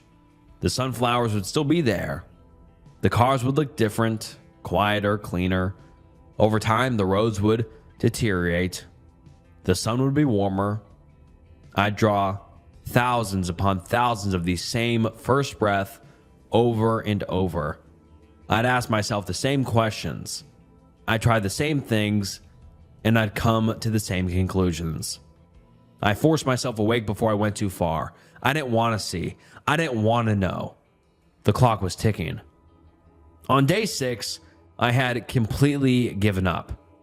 I just lay there in the motel room, watching daytime TV, eating stale chips from the supermarket across the street. I juggled 10-minute naps with bouts of existential panic, feeling my heart race through my chest as my lungs tightened. I could hear it in the back of my mind, that ticking clock. It was almost over, forever. I tore my hair out. I crawled into a fetal position, laying in the shower until the water turned cold. But whenever I closed my eyes a little too long, I'd hear myself drawing that first breath again and again, coming to that same horrifying realization. And before I knew it, it'd be over. And it'd be over and over and over. And I'd never really know what had happened until it was too late. By the night of day 6, I might as well have been dead. I just laid there, naked, on the floor, disassociating. I don't want to talk about day 7. It got worse, and I did a lot of things I wasn't proud of. So I'm skipping ahead to day 8. On day 8, I took a walk downtown. There was a corner pub where I decided to have lunch. By happenstance, 2 police officers walked in. They were having a discussion, and I couldn't help but overhear it. "That doesn't make any sense," one of them said. "How can the guy have his own bones in the duffel bag?" "That's the thing," the owner said. "He must have had a twin. They were identical." "So all these years, they've just been 2 of them? And no one knew?" "It's like some Parent Trap shit," the officer laughed. "Can you imagine? Bones, duffel bag. There was something there. They had to be talking about him." I hurried back to the motel. My killer had been digging the night he killed me. He'd left his gun and bullets in a box, telling me he was sorry along with some money. They'd found bones in his duffel bag that were identical to his own. But what if they weren't an identical twin? What if they were a copy of him? Or maybe he was the copy. I bought a shovel of my own and made my way to that glade that same day. Checking the soil where I'd been buried, I dug and I dug deep. Maybe there was a reason I'd been buried in a shallow grave. Maybe there was something else further down. I dug until my muscles ached and my lungs burned. I dug all afternoon, in different places, and finally, I found something. About 5 foot deep, there was a body bag. It was covered in chemicals, but the smell was unmistakable. There was a corpse in there. I knew what I'd seen before I even opened it. The zipper struggled, but it rolled open, challenging every sensation in my body. It's a strange feeling to hold your own face, to see your own closed eyes, to stroke your own hair in comfort. The little quirks and scars that only you know of, except for that one thing: a bullet hole. I collapsed to my knees. I'd figured it out. From a stray thought mentioned by a passerby, I figured it out. There was a reason that man had such a bare bones home. Why he looked 50, although he was 70. He'd gone through this. He'd been in the cycle before me, killing me and having me take his place in the ground. Must have broken the cycle. There was an end to it. That's why he apologized. That's the reason he just killed a random person by the side of the road. It wouldn't end until someone took his place. If not me, then someone else. So that meant that I had two options. I could go through this nightmare over and over, or I could end it. I could cut those who would come after me out of the equation and spare them the horror I'd felt. I could do that. Now I had options. That night, after I'd washed the dirt from my hands and knees, the dreams were different. I felt myself drawing another first breath, only to wake up under a starless sky, where the sun had gone dim and the moon hung closer than ever. I could hear rumbling earth as towering, monolithic beings reached for the horizon sky. I'd see vaguely humanoid shapes roam a desert wasteland, stretching towards the heavens, crying for death, crying for an end to the cycle, like me. But there would be more first breaths, ones where I would wake up in a firestorm only to be burned to death, ones where I would wake up choking under solid ice, ones where I would be pulled up by an inhuman scavengers only to be torn apart and eaten, farmed and cultivated like wheat. And the cycle would continue, turning life into a grotesque broken mirror image of what I've been told it would be. Lies and hopes made manifest by church, states, and peers. This was real life. Uncompromising, uncaring, raw. And then there'd be no air. Then there'd be no soil. There'd be black. An impossible cold would snap across my crystallizing skin. My eyes would be open, but there would be nothing to see. No sound to hear but the popping of my own eardrums. I'd failed to draw that first breath of air once every 10 days. Again and again and again. I woke up screaming on the 9th day. I had no choice. I had to break the cycle. Someone had to take my place in that void. I could see why he'd done it, and I would do so myself without hesitation. I grabbed the gun, the bullets, the shovel, and made my way to the glade. While the old man had just been bones, I had a whole body to take care of. It didn't matter. I could leave it out in the open and it would make no difference. By the time it mattered, I'd be gone, and the cycle would be broken. So I waited by the side of the road, like he'd done. My body had been dug up and was ready to be moved. I didn't want to do it in the daylight though, but time was running out. I didn't even care that I was going away. I just had to avoid that thing that were to come, the infinite awakenings that followed. A lot of cars passed by me. Some honked at me. Others went out of their way to splash me with water collected in the many potholes. It wasn't until dinner time that a car slowed down to help. A good Samaritan. A pickup truck. Mary Ann. No.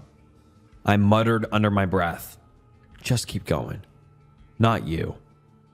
But it was getting late. Could I risk waiting for someone else? She rolled down the window on the passenger side, smiling at me. Her radio clicked off. You back here? She laughed. What kind of trouble are you looking for? I'm fine, I said. You can keep going. Fine? She scoffed. You're right back where you started. Don't tell me you got robbed again. Not this time, no. So why are you here? I had my hand on my gun. There was no one else around. She was leaning forward, and I had a clear shot to her head. I just raised my hand, click, and that'd be it. It was simple.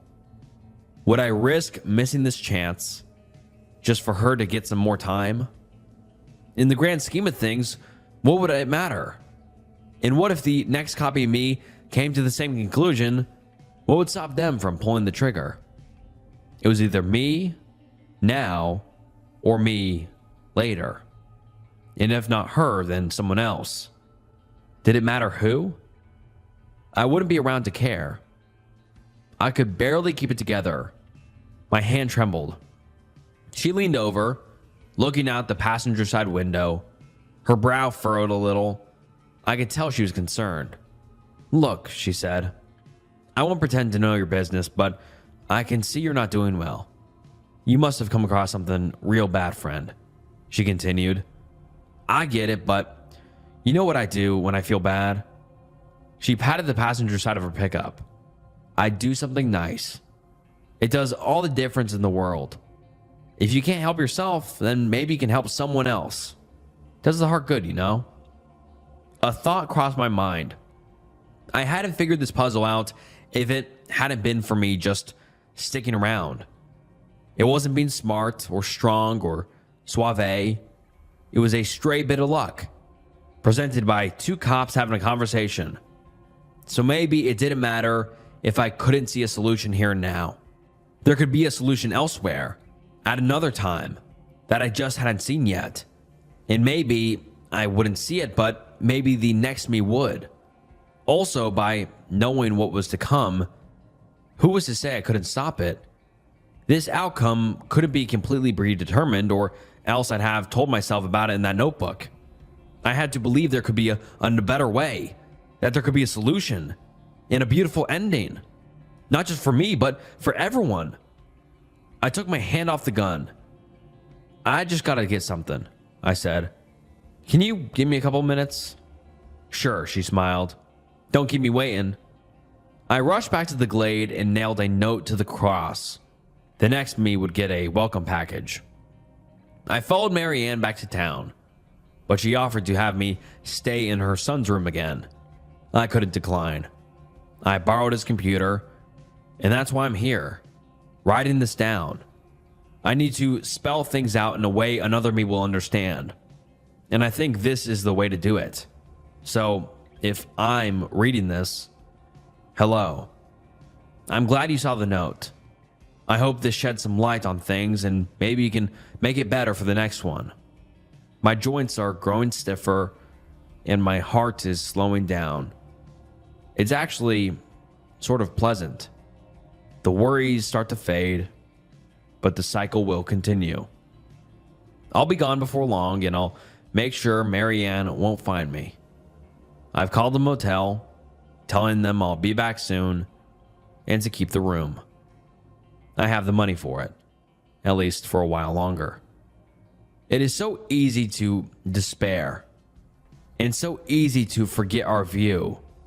We can only see so far, and we can only hear so much.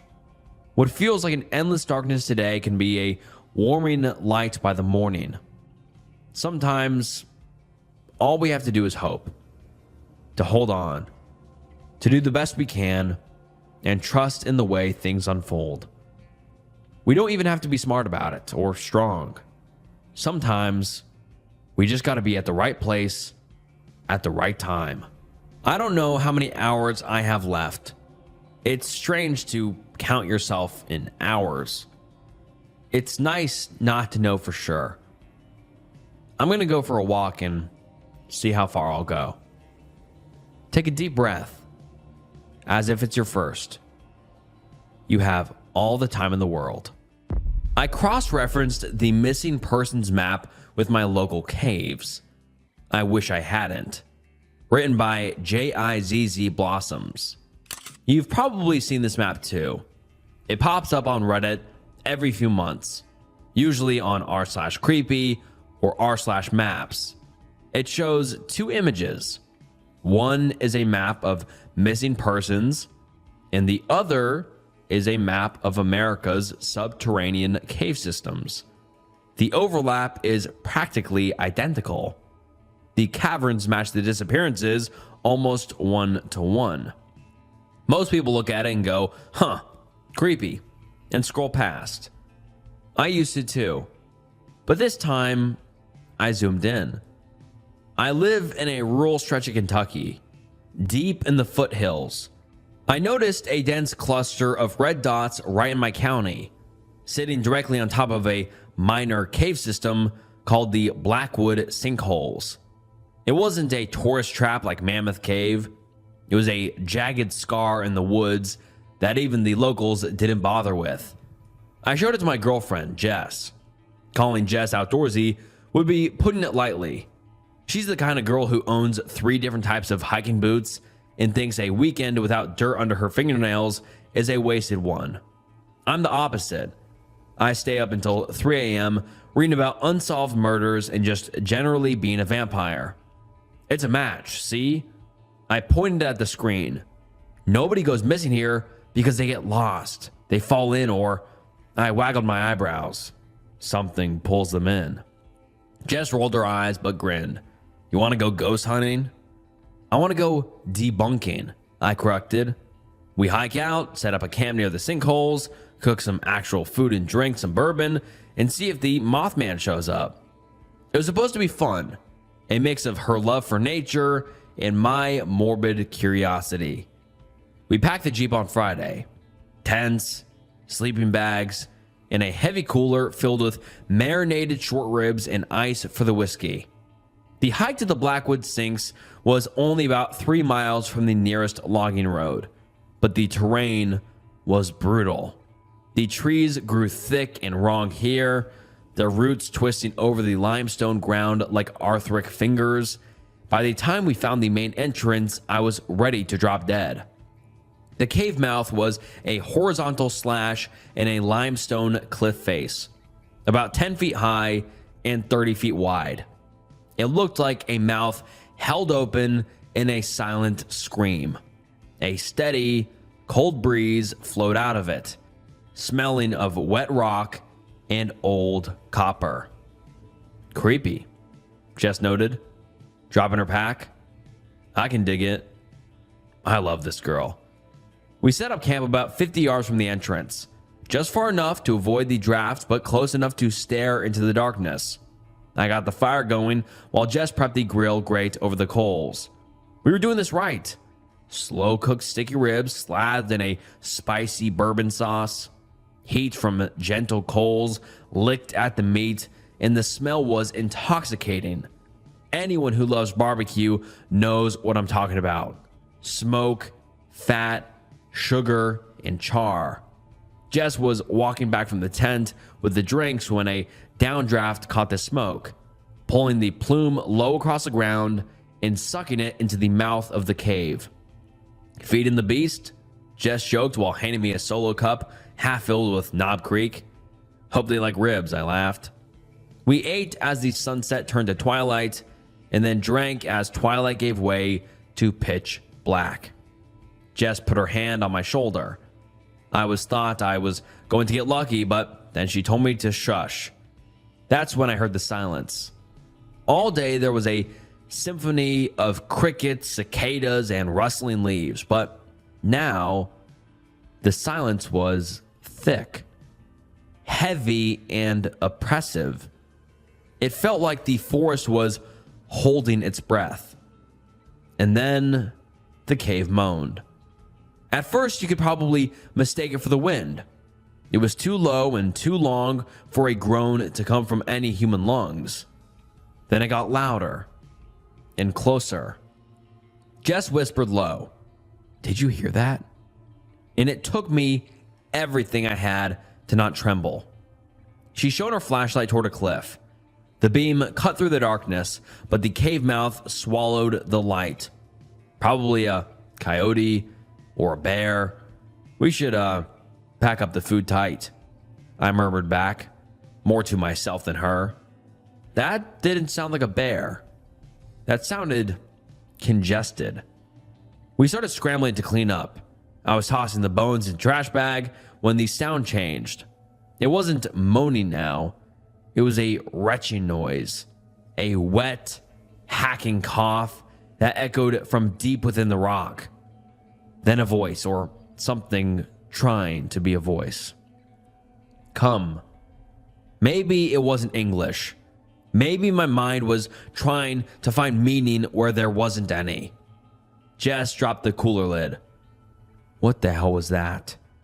I grabbed the hatchet I'd used for firewood. "We're leaving. Now. The tent, leave it." The smell hit us before we saw them. It wasn't the lingering sweet smoke of our barbecue anymore. It was a wave of rot, rancid meat, ammonia, and something muskier, like a wet dog that had been dead for days. From the darkness of the cave, they came. They weren't human. They were wrong, elongated. That's the only word for it. They looked like humans who had been stretched on a rack. Pale skin pulled tight over bones that had too many joints. Their eyes were milky white, useless and blind.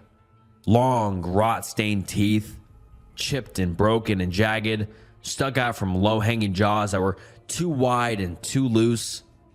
And there were 3 of them. 2 have crawled on the ground, and the third one limped in a jerky motion, all like an insect.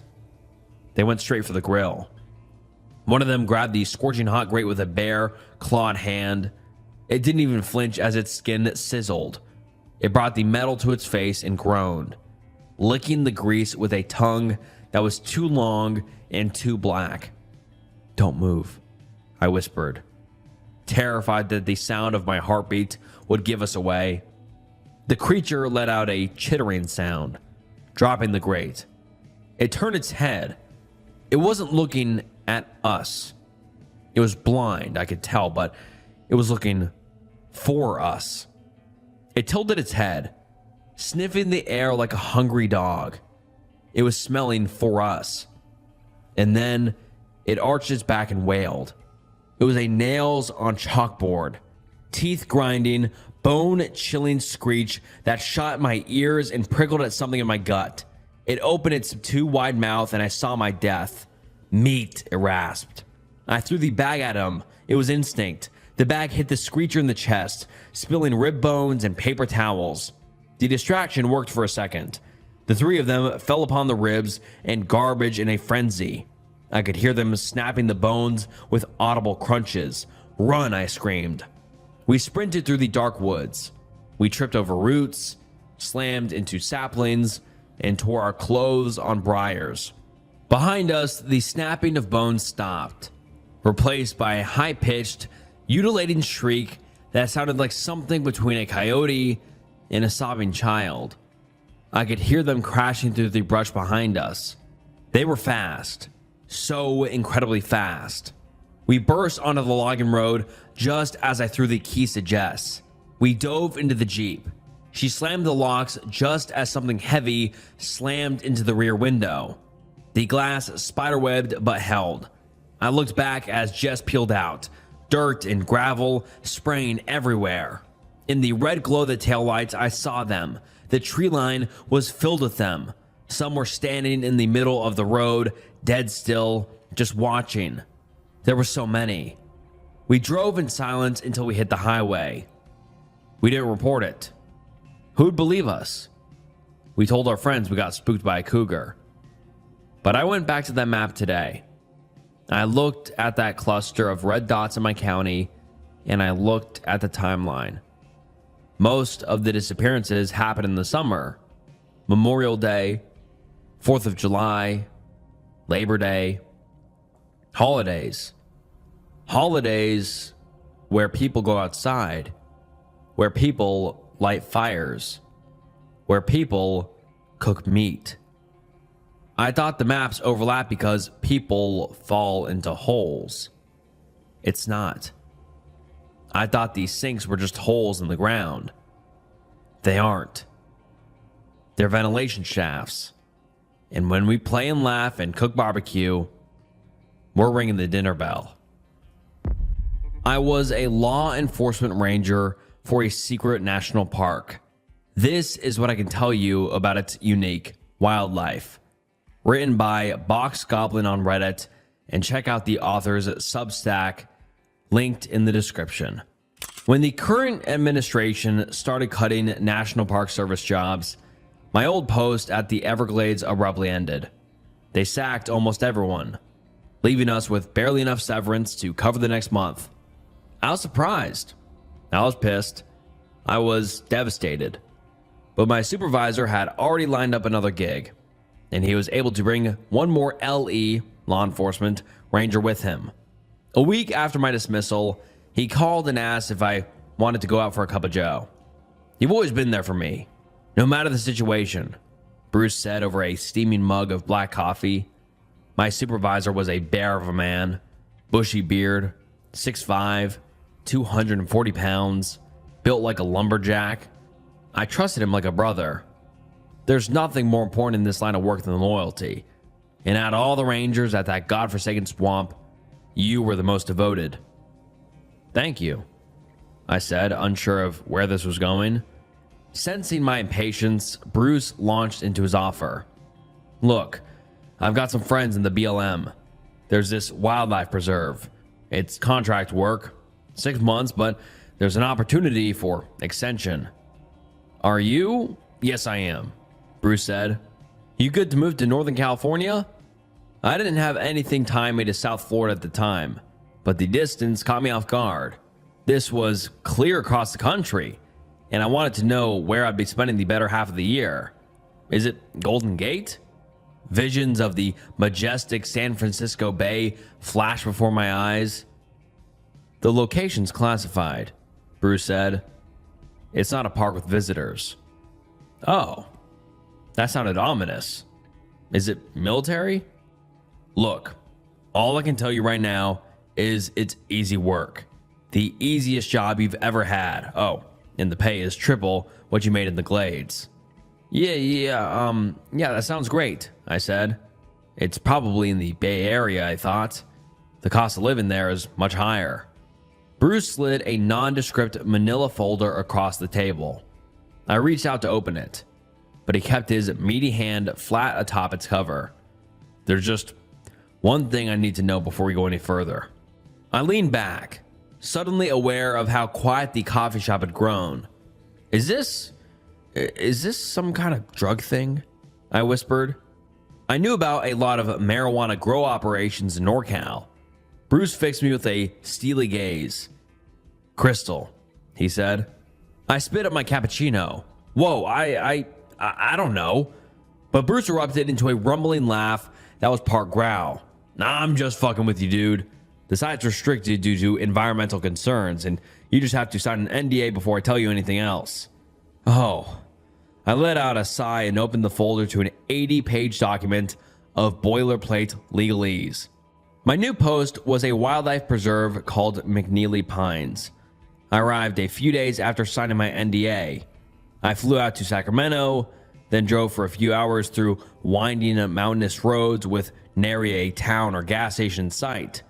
I left all traces of civilization far behind and entered the pure, untrammeled wilderness that westward settlers centuries ago came across. The sun had just set when I finally arrived at the ranger station. It was an old timber-built hunting lodge, repurposed by the government, 2 stories tall, with a series of radio antennas sprouting from its roof. There was something off about the place, but it took me a while to realize that. It wasn't until after I'd moved into my room upstairs, taken a nice hot shower, and settled into bed that I noticed all the windows were reinforced with metal bars. Bruce gave me a tour of the property the next day. It was just the two of us working the park. Cell reception was spotty, but we had a high-tech comms room in the station for communicating with the outside world if needed. The preserve encompassed 10,000 acres of mountainous forest full of towering pines whose expansive canopies blocked out most sunlight, even in the middle of the day. The forest looked pristine. No trash, no roads, plenty of wildlife, but it was inaccessible. A 15-foot tall chain link fence topped with razor wire surrounded the whole area. No one was allowed inside except with express permission from the federal government. Before my arrival, Bruce said the location of the preserve had been quarantined, but I never imagined it would have been like this. What'd they have in there? Mutant grizzly bears? I asked as the two of us drove along the perimeter in a park-issued ATV. Deer mostly, Bruce said. It's not just to keep the animals in, but also keeps the people out. Now that I was on the site, my supervisor could explain the whole situation. Apparently, a railway runs through the McNeely Forest Wildlife Preserve. It's shut down now, but for decades, it serviced freight trains. Most carried simple goods, foodstuffs, lumber, sheet metal, but occasionally they transported hazardous materials. One such train was carrying over 200 tons of toxic chemicals, including vinyl chloride, ethanol glycol, ethyl alkylate, and butyl oxyrite. When it derailed in the middle of the forest 5 years ago, the resulting spill covered much of the land. Fortunately, there was no civilization nearby, so the story didn't garner much news outside of a few small articles in local newspapers. After the initial cleanup operation, the EPA ordered a quarantine of the whole forest for at least 20 years, subject to further restrictions if testing didn't improve. Our job is making sure no one except the EPA enters or leaves the forest, Bruce said. The fencing had one gate, located next to the ranger station. Bruce and I were the only ones with the code to open it. Bruce was right. The job was easy. Outside of handling the main gate, I managed a series of trail cameras placed every 100 meters or so along the perimeter fence. The cameras faced both inside and outside the preserve. If I caught anyone trying to break through the fence, I was to arrest them on sight. That was it. The government covered lodging and delivered free groceries every other week, so I was raking in pure profit for almost no work. It was perfect. Still, it left me with a lot of questions. Why did we need so many trail cams? There were literally hundreds watching every inch of the park. I'd never seen so many before, even at larger parks.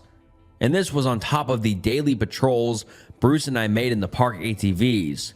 Furthermore, when I first checked the cameras, I noticed the fencing had odd markings. Nothing major, just this faint script. You could only see it when you're right up against the fence. There were these little scribbles etched into the metal chain links. It looked like some kind of writing, but I couldn't make out any of it. I asked Bruce about it one night. He said the etchings were a company signature.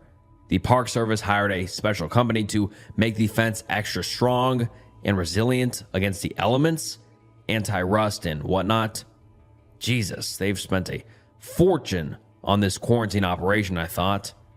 Each evening, I'd upload all the footage from the trail cams and review it for any anomalies. The cameras only captured images if there was movement in the frame, so most of it showed branches swaying in the wind or a squirrel running by the lens. Occasionally, a deer or raccoon would approach the fence from within the quarantine zone. The preserve had a surprising amount of wildlife given its toxic backstory.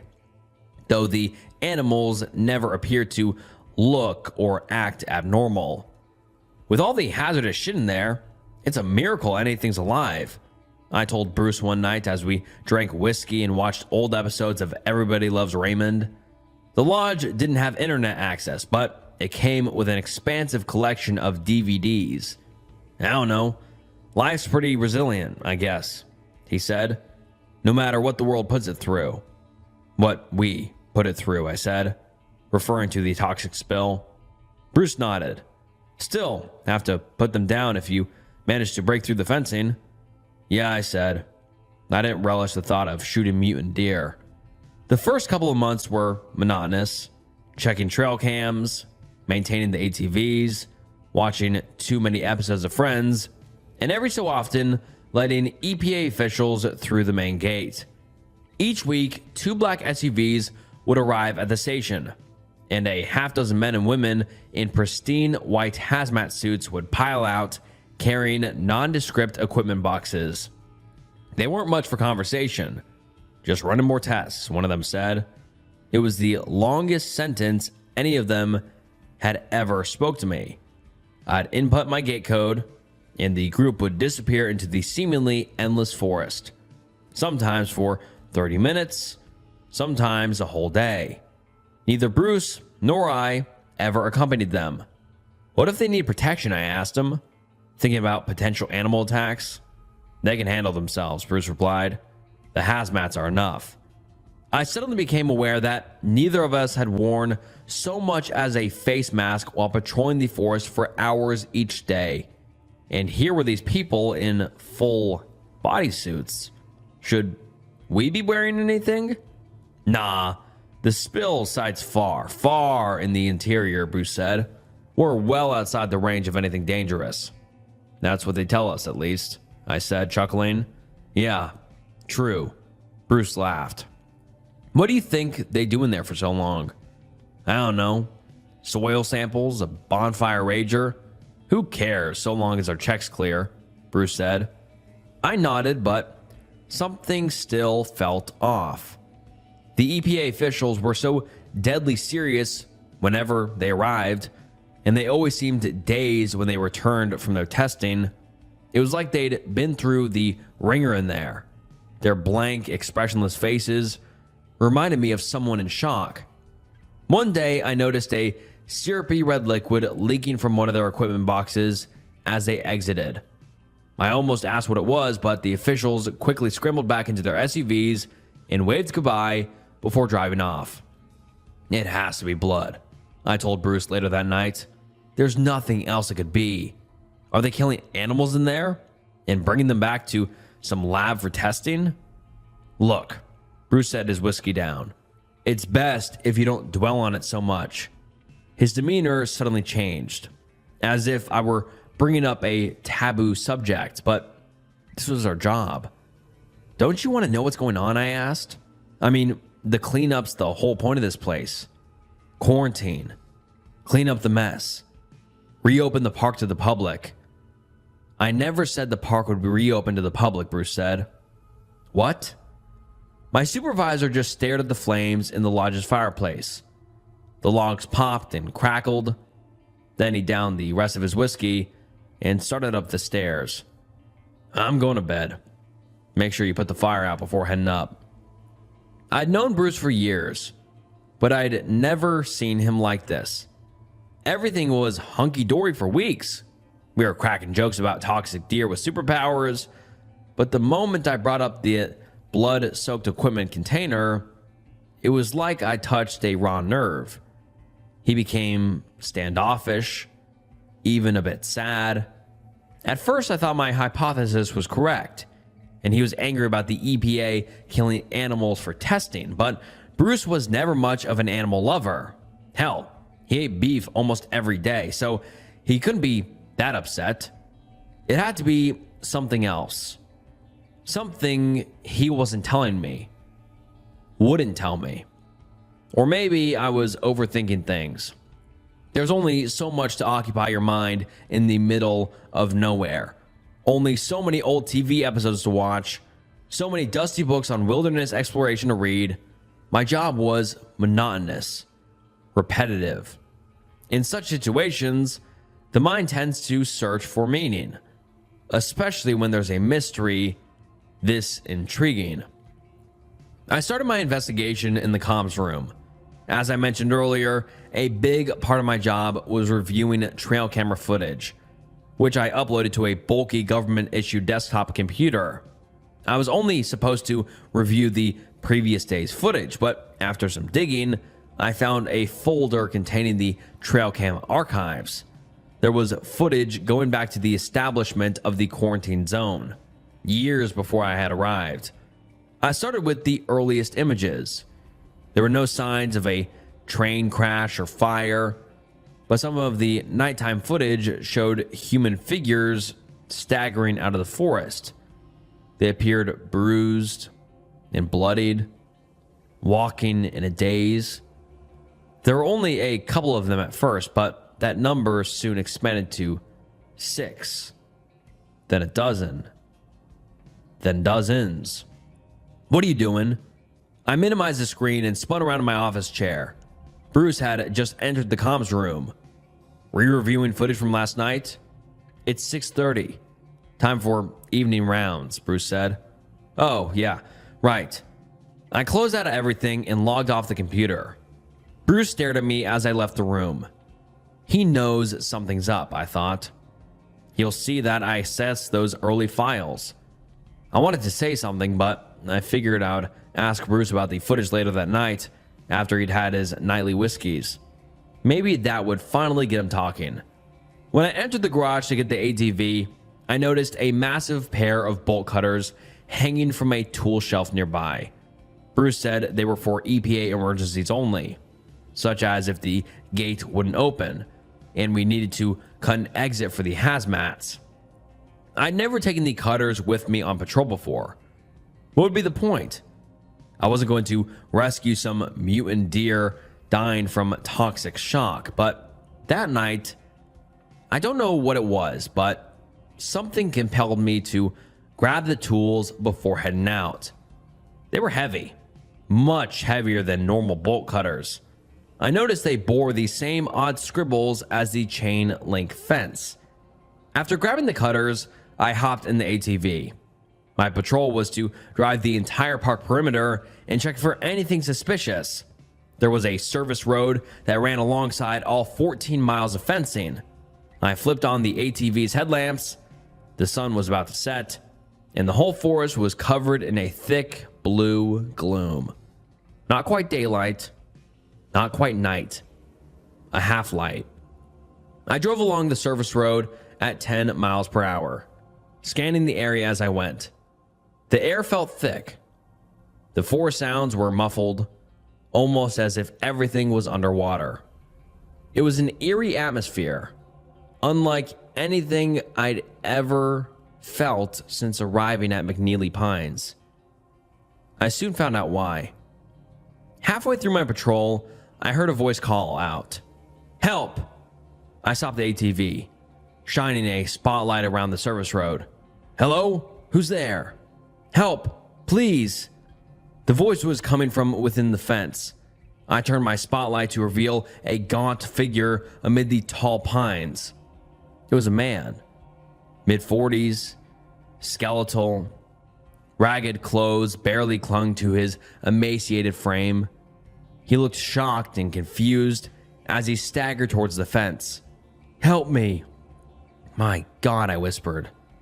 I got out of the ATV, my hand on the holster of my taser gun. The man looked like a crystal addict I'd encountered in the Everglades once. Unpredictable and much stronger than normal. "How'd you get in there? This forest is restricted." "They're keeping us," the man said. His skin was so sallow and pale, it almost glowed. "We can't leave. They're horrible. Oh God, they're horrible." "Who's keeping you?" "The demons," the man said. Drool spilled from his lips. "Demons everywhere." "Stay right there," I said. "I'm going to get you help." I returned to the ATV and clicked on my shoulder-mounted radio. "Bruce, come in. I'm at mile marker 12. There's a man inside the fence. Says he's being held prisoner. Looks like he might be on something. Keep him there, but don't engage, Bruce said. Don't talk to him. Don't even look at him. I'm coming to assist. Copy that. Who's that? Who are you talking to? Don't let him come here. The man had walked up to the fence, almost close enough to touch it. Sir, it's going to be okay, I said. What's your name? They don't give us names, the man said. Only numbers. Okay. Look, just remain calm, okay? Help is on the way. No, that man won't help. He'll kill us. I sighed. There was no use arguing with this madman. He's probably some druggy backpacker who wandered a bit too far off the trail and somehow climbed over or dug his way under the fence. Hopefully, he didn't have any exposure to toxic chemicals. I made sure to keep my distance. We're not supposed to leave the facility or the demons will punish us, the man said. The demons in white. Uh-huh, I said, staring at my phone. The ranger station was roughly 6 miles away. It would take Bruce less than half an hour to arrive after he started up his ATV. Please, sir, you have a kind face, the man said. I know you'll help us. What's your name? Us? I looked up to see two more emaciated people standing beside the gaunt man. One was a woman in her early 20s, and the other was a scared little girl, no more than 6 years old. Help us, please, she cried. Tears stained her cheeks. With all three of them there, I realized they were all wearing similar outfits. Plain beige shirts with matching beige slacks. They didn't even have shoes, only cheap flip-flops, like the kind you'd wear to a public shower. Jesus Christ, I said. This was not just some random tweaker. This was something more serious. Where did you all come from? From the facility, the woman said. What facility? We just want to go home. It was the little girl. Please, sir. She held out her tiny arm. A small, homemade bracelet hung from her bony wrist. Just a piece of string with a few buttons as ornaments. Are you all together? We're a family, the gaunt man said, pulling the woman and child close. This was insane. I radioed Bruce again. Bruce, I've got a whole family here. There's a woman and a kid. Just don't engage in them in any way, Bruce said. I'll be there as soon as I can. He sounded out of breath. I heard a faint buzzing sound. Was that the ATV engine? Bruce, you still there? The radio only crackled in response. Forget it. He's not going to help us. The woman tugged on the man's shirt, pulling him away from the fence. No, I can see the empathy in his face. The man fought to remain where he was. He kept staring at me. I could feel his bloodshot eyes boring into me even as I looked down at my cell phone. It was 8:15 p.m. What was taking Bruce so long? A sudden gurgling sound drew my attention. Then a woman's scream. I looked up. The little girl had collapsed onto the leafy ground, seizing. Her eyes rolled back as she struggled to breathe. No, she's going into anaphylactic shock. The woman grabbed a stick from the ground and shoved it into the girl's mouth. Drool spilled from her lips. She's gonna die. The man looked at me, pleading. Do you have a first aid kit? I did. A part of me wanted to radio Bruce one more time, but the girl's condition was getting worse by the second. Her tiny body racked with violent convulsions. I need to act. Now. I rushed into the backseat of the ATV, grabbing the first aid kit and bolt cutters. Seconds later, I knelt beside the fencing and started to cut. Snip, snip, snip. Oh, thank you, thank you, thank you. Snip. I cut the last chain link and a large section of the fence fell away. As soon as it did, an incredible whoosh of air radiated outward. It was a shockwave that knocked me flat on my ass. My head spun. My consciousness flickered like a static TV signal. But in those fleeting moments of lucidity, I saw the family rush through the opening. We're forever in your debt, the man said before he and his family disappeared into the gloomy woods beyond. I vaguely remember more figures running through the exit afterward, a throng of pale, long-limbed bodies with scythe-like fingers. Then everything went dark. I woke in the dirt late the following morning. My mouth was dry, and my head was groggy. What? I was still lying beside the fence, which now had a gaping hole.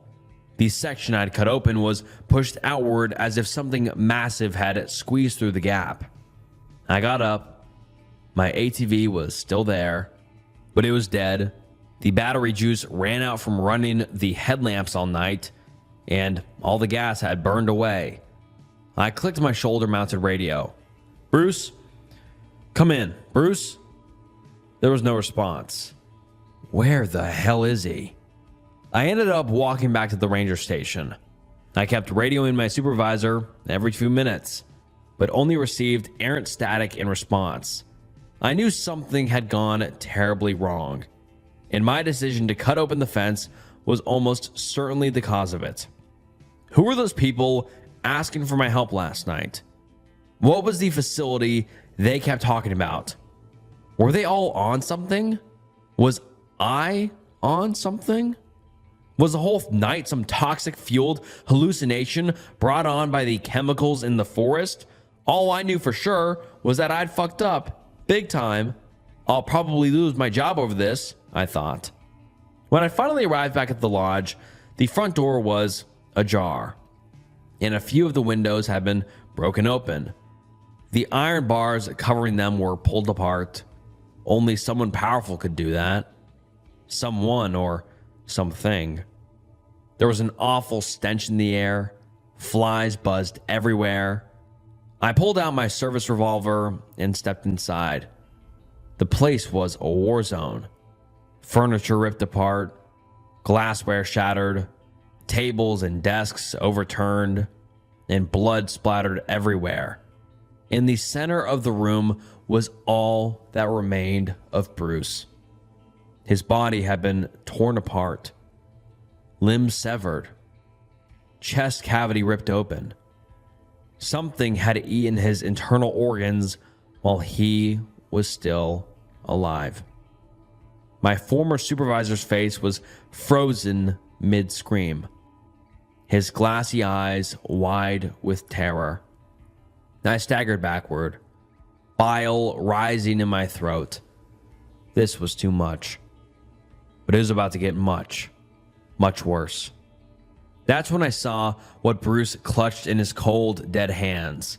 A blood-stained government report, highly classified. After grabbing some pliers from the tool shed, I pried open his rigor mortis stiffened fingers to access the document. Its contents were somehow more sickening than the carnage that surrounded me. There was no train crash. That was just a cover story to quarantine the area and keep any hunters or tourists out of the woods. The EPA agents I let inside the fence each week were military scientists. They worked at a top-secret research facility deep within McNeely Pines. It didn't even have a name. The report only listed it as the facility. The document had numerous grainy, black and white photos. They showed men, women, and children in barren cells, heads shaved, emaciated, terrified. There were pages of data detailing horrific experiments, tests involving exposure to experimental neurotoxins. The scientists would monitor each person's degradation to learn just how long it took for someone to go blind, for their teeth to fall out, for their heart to stop. I threw the document across the room in disgust. That's when I saw the shredder. A pile of chewed up pages lay beneath it. There must have been dozens of documents all cut to ribbons. More evidence of the facility. After researching the rest of the lodge, I realized that the report I'd thrown across the room, the one Bruce clutched as he died, was the last bit of hard evidence of the facility left. He destroyed everything else. That was the buzzing sound I heard last night. I went over and picked up the bloodstained document. placing it in my satchel. Then I left McNeely Pines for good. I drove all night until I found a cheap roadside motel near Yosemite. Once secured in my room, I pulled out the document and photographed each page, uploading them to my Google Drive in case someone burst through the door right then, shot me dead, and burned the document. I needed to make sure this last bit of evidence would remain. As I finally read through the entire report, I noticed that the military had moved on from chemical weapons to arcane ones. The last pages detailed a program involving an ancient Sumerian tablet. There were images of odd scribbles, the same writing etched on the chain link fencing and bolt cutters. The scientists had performed some sort of blood ritual on one of their subjects, a man in his mid-40s. A grainy black and white photo showed his face. It was the same man who came to me the other night, begging to be let out. The document's last page detailed a procedure where they drained all of this man's blood into a basin made according to ancient specifications. According to the report, a figure rose from the bloody pool an hour later. It was tall and gaunt, and incredibly strong. I'm in that motel room now, debating whether or not to release the full document to the press. It will have to be soon. It won't take long for the government to realize who let their precious assets loose. I wish I could say that I regret what I did. Those things will likely wreak havoc once they find civilization. There will be more casualties, perhaps even innocent ones, but I can't get the images of that frightened family out of my head, pleading for help. No matter what, I know there's still some humanity left inside them. As I drove away from McNeely Pines, I saw one in its true form. 10 feet tall, long-limbed and hairless, with skin like a shark's hide.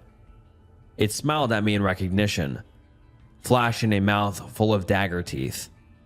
Then it waved as I drove past. A tiny bracelet hung from its wrist, a string with a few buttons. And alright guys, that wraps up some creepy Reddit horror stories. I hope you enjoyed today's video. I loved today's video. I thought all these stories were just amazing. These were honestly some of the most intriguing and best Reddit stories I have ever read. So I hope you enjoyed them as much as I did. And if you did enjoy the video, please like the video and subscribe to the channel. Follow me on Instagram and follow me on Spotify. It helps more than you know. And if you enjoyed this video, I'm sure you'll enjoy other videos on the channel. So go check out those. And thank you so much for watching to the end of the video. This was a long video. So props to you for sticking around the whole time. And yeah, thank you so much for watching. And this was Snook, and I'll see you next time. Bye.